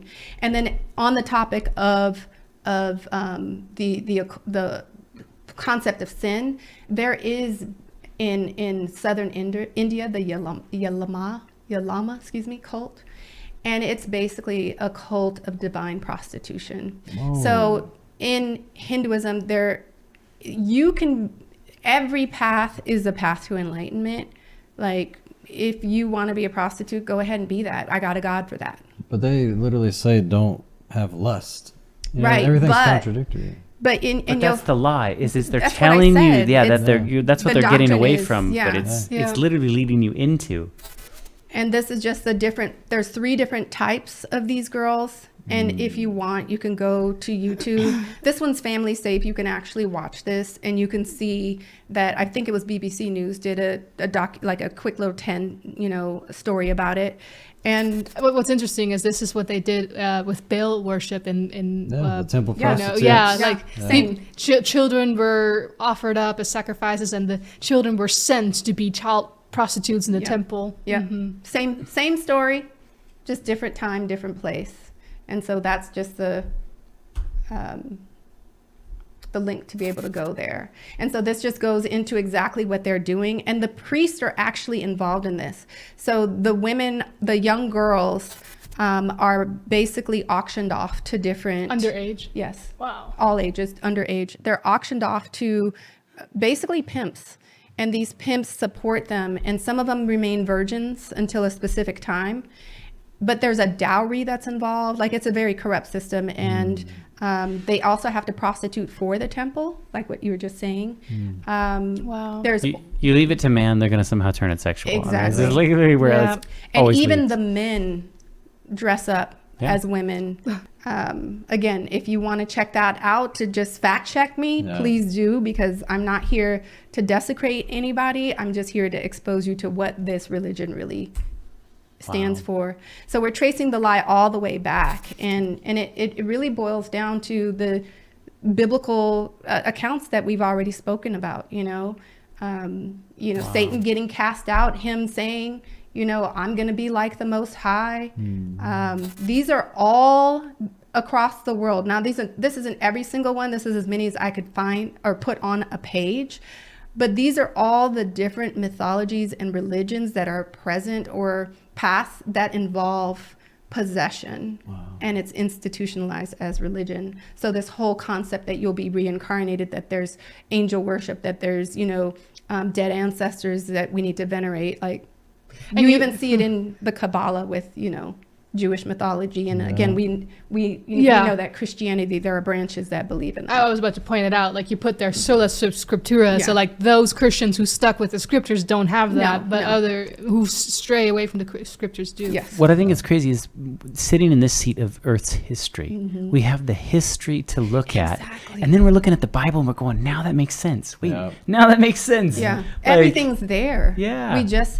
It's open to whomever would dare pick it up and read it. Wow. He doesn't hide anything. Where this stuff, it's hidden. It's all secret. Yeah. Nobody gets deceived if you're sola scriptura. Exactly. right. Yeah. So you already talked about this, in Mark, Yeah. Mark 5. It talks about, possession. The Bible again talks about the state of the dead. The dead know nothing. Yeah. Right. They're resting until Jesus comes. So don't be deceived. And mysticism is a big part of this. There's a lot of ritual rites. And notice that the Greek word mueo is properly shutting the eyes and the mouth to experience mystery. Wow. Shutting the eyes. Do you remember the description that I just gave you? He had the person shut every orifice and every perceptory sense. in order to get this divine. Ears, eyes, nose, and mouth. Wow. Yeah. And at the same time, they're doing this other thing, and I think it's called Vayu Mudra, where you're squeezing your anus. Wow. Yeah. What? So you're shutting off all, these Every areas orifice. Wow. in order to get. And again, how is it that you're getting a revelation when you're shutting your eyes and mouth? Yeah, it doesn't make sense, but that's what it is. Yeah. Faith comes by hearing, and hearing by the word of God. So we need to hear, we need to read, we need to see. It starts to make sense. And so these are just some of the ways, some of the terms that you have for this mysticism: moksha, nirvana, ascension, Atun Yahweh, Buddhahood, gnosis, and then the different ways, because it's all about perception. It's about disturbing the chemicals in the body. So these are some of the psychedelic drugs, the meditation practices. There's also a lot of nature worship. And, God talks about the fact that I am not nature. I created it, but I am the Lord. I do not change. I do not lie, where these deceiving spirits are full of lies constantly. So we know that we have to, keep our eye on the Bible and Jesus. Amen. And so this just goes into Lucifer, son of the morning. And these are accounts and statements from actual occult members. And it says, there's no contradiction here, for Set is the Egyptian devil and Shiva is the Indian god of destruction. Both names Set and Shiva are also listed in the Satanic Bible as none other than Satan. Wow. Shiva is. And then Helena Blavatsky affirms, now we have but to remember that Shiva and his Palestinian Baal or Moloch and Saturn are identical. Yeah. So it's just the same God over and over and over repackaged. again. Shiva, same. The Horus in Egypt, the serpent, that then becomes, something that we see in Dionysus, which was a Greek god. And again, the sex part is there. Sex orgies, drunken, Diana. right. And it says drunken sex to bring about demons to actual human sacrifice. Wow. Yeah. And so the mother of Alexander the Great, Olympias, she was a member of this cult, and it was said that she would sleep with snakes in her bed. Wow. Yeah. And have sex and all that. Wait, with snakes? Yeah. Wow. Hey, And so there's this is the Glycon. serpent, exactly, Glycon. You see all the, it doesn't matter what pagan, religion it is, you see the same gods repeated over and over, just with a different mask. And it's like Glycon with a lamb's head. Yeah. It almost looks like. Sideswept hair. Or whatever. It's like.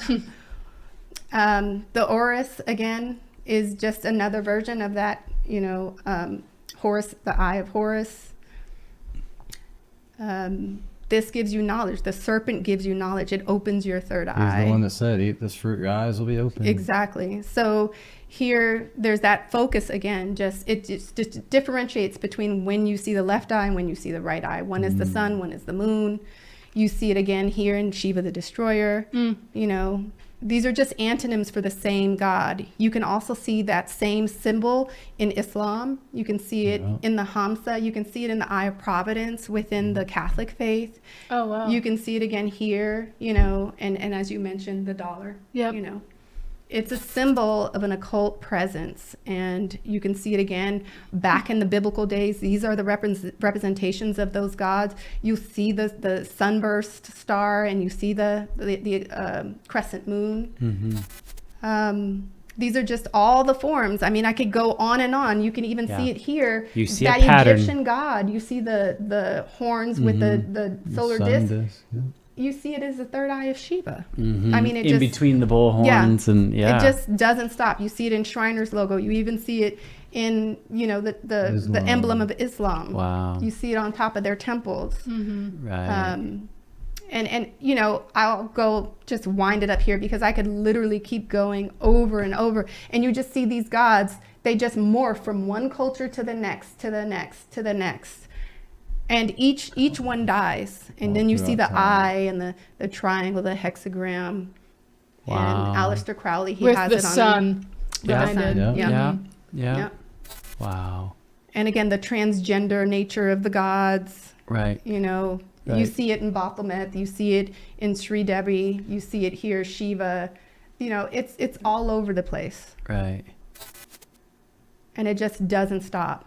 Wow. The occult and serpents and the moon and the crescent moon and the sun solar disk, it just never ends. It's a common thread through everybody. Wow. If you look at the Hindu version of Shiva and you go to the Greco-Roman version of Isis, doesn't she look just like Shiva? Yeah. If you go to Isis from Egypt, is she not the same as these? Disc on the head. And if you go to the bull, the holy Of bull, Baal? Wow. Yeah. Yeah. I And mean, then it's even been morphed into Christianity where you have Jesus with a disc. Yeah. halos Yeah. and, and stuff that's that behind your Christ head. consciousness. Yeah. Again, these are all the places Satan has fed this lie to.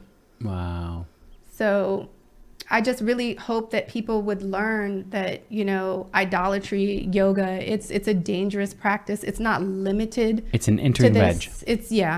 I mean, we can go on for hours. I'm just going to sum it up here and just hopefully you know that, again, I love every single nation, culture, people. It has nothing to do with that. Yeah, I think we need to make a statement because we've been having some messages from very sincere Catholics about some, you know, sometimes we talk about, you know, the idea of Catholicism and connect it with, you know, when we show up these pagan symbolisms, and that is because, like we said before, there you can look it up in history that paganism and at the time Christianity was merged. That out of it came Catholicism. But we don't hate on Catholics. Like I said, I went to a Catholic church. I went through the childhood communion. I had the rosary. Didn't know what to do with it, but I was in that church for a little while. My grandparents were part of it. My mom came with me and took us there. And so we don't hate on Catholics. We don't hate on any, you know, we mentioned something about Pentecostals in here. We don't hate on them. No. Like you said, all we are wanting to do is reveal the truth so people can come to sola scriptura, Jesus, and the scriptures alone, and worship him in truth. That's just what I want to point out, that we love all people from all religions. It's the doctrine that's going to lead us to a misunderstanding. And it's going to rob us from our right, the inheritance of the kingdom. Exactly. And we should be watchmen. We should be looking out for each other. And we should not just look to the form of godliness and think that that is our salvation. It's not. And so even for me, if I found something in my faith that was not right, I would bring it to light because I would hope for correction. The goal is to testify of Christ, not of a aberration or, you know, denomination. A denomination or a, you know, here's your version of it. That's not it. It's the Bible and the Bible alone. Yeah. So I hope you at home, if you are listening to this and maybe feel offended, please don't. We really mean this in a loving way and a caring way to just reveal to people the truth, which is Jesus, the way, the truth, and the life. Amen. And that's why the show is called Light Exposing Darkness, because we care so much about deception. We don't want people to be deceived. I think all of us here have been deceived at some point in time. We're even opening up about that. I thank you so much. Blessings for sharing your personal story. Nobody can deny your own journey. This is what you've discovered. This is where God has brought you where you're at today. And I know there's a lot of people that are going down this road. And so I pray that this has been eye-opening. It's been eye-opening to me to see all this stuff. And I just pray that if you know somebody that's even considering going to yoga because they have back pain or whatever, show them this information so that they can make an intelligent decision whether they should do this or not. There's many different ways to help your back pain or whatever. Yeah. There's many different ways to do stretching without involving chants and prayer and all these things. Yeah. We are trying to show people how to not be deceived. And so if you enjoyed this, or if you were blessed by this episode, please give it a thumbs up. Please subscribe if you're not a subscriber, and share this with your family and friends. If you want to support this ministry, you can go to littlelightstudios.tv and you can do a donation there. You can go to lightwear.shop and get a cool t-shirt that helps you wear your witness, and You'll that watch helps and subscribe to Little Light Kids. Little Light Kids That's right. as well. It's a new channel. We need your support to help that ministry grow so that we can train up children in the way they should go. And if you want to see more of this, because you just did a whole series, we will put a link to the series in the description below, and people can get in contact with you, because this is something that I believe you guys need to share. If you don't understand this, please watch all of her series. Yeah. Blessings, you will be blessed. It's not just her name, you will actually get blessed. Yeah. And A wolf help in us get sheep's this word out. clothing. Yeah. We love you. We thank you. We can't do this without you. We'll see you next time on LED Live. If you're looking for good, wholesome, educational content for your children, subscribe to our new channel, Little Light Kids.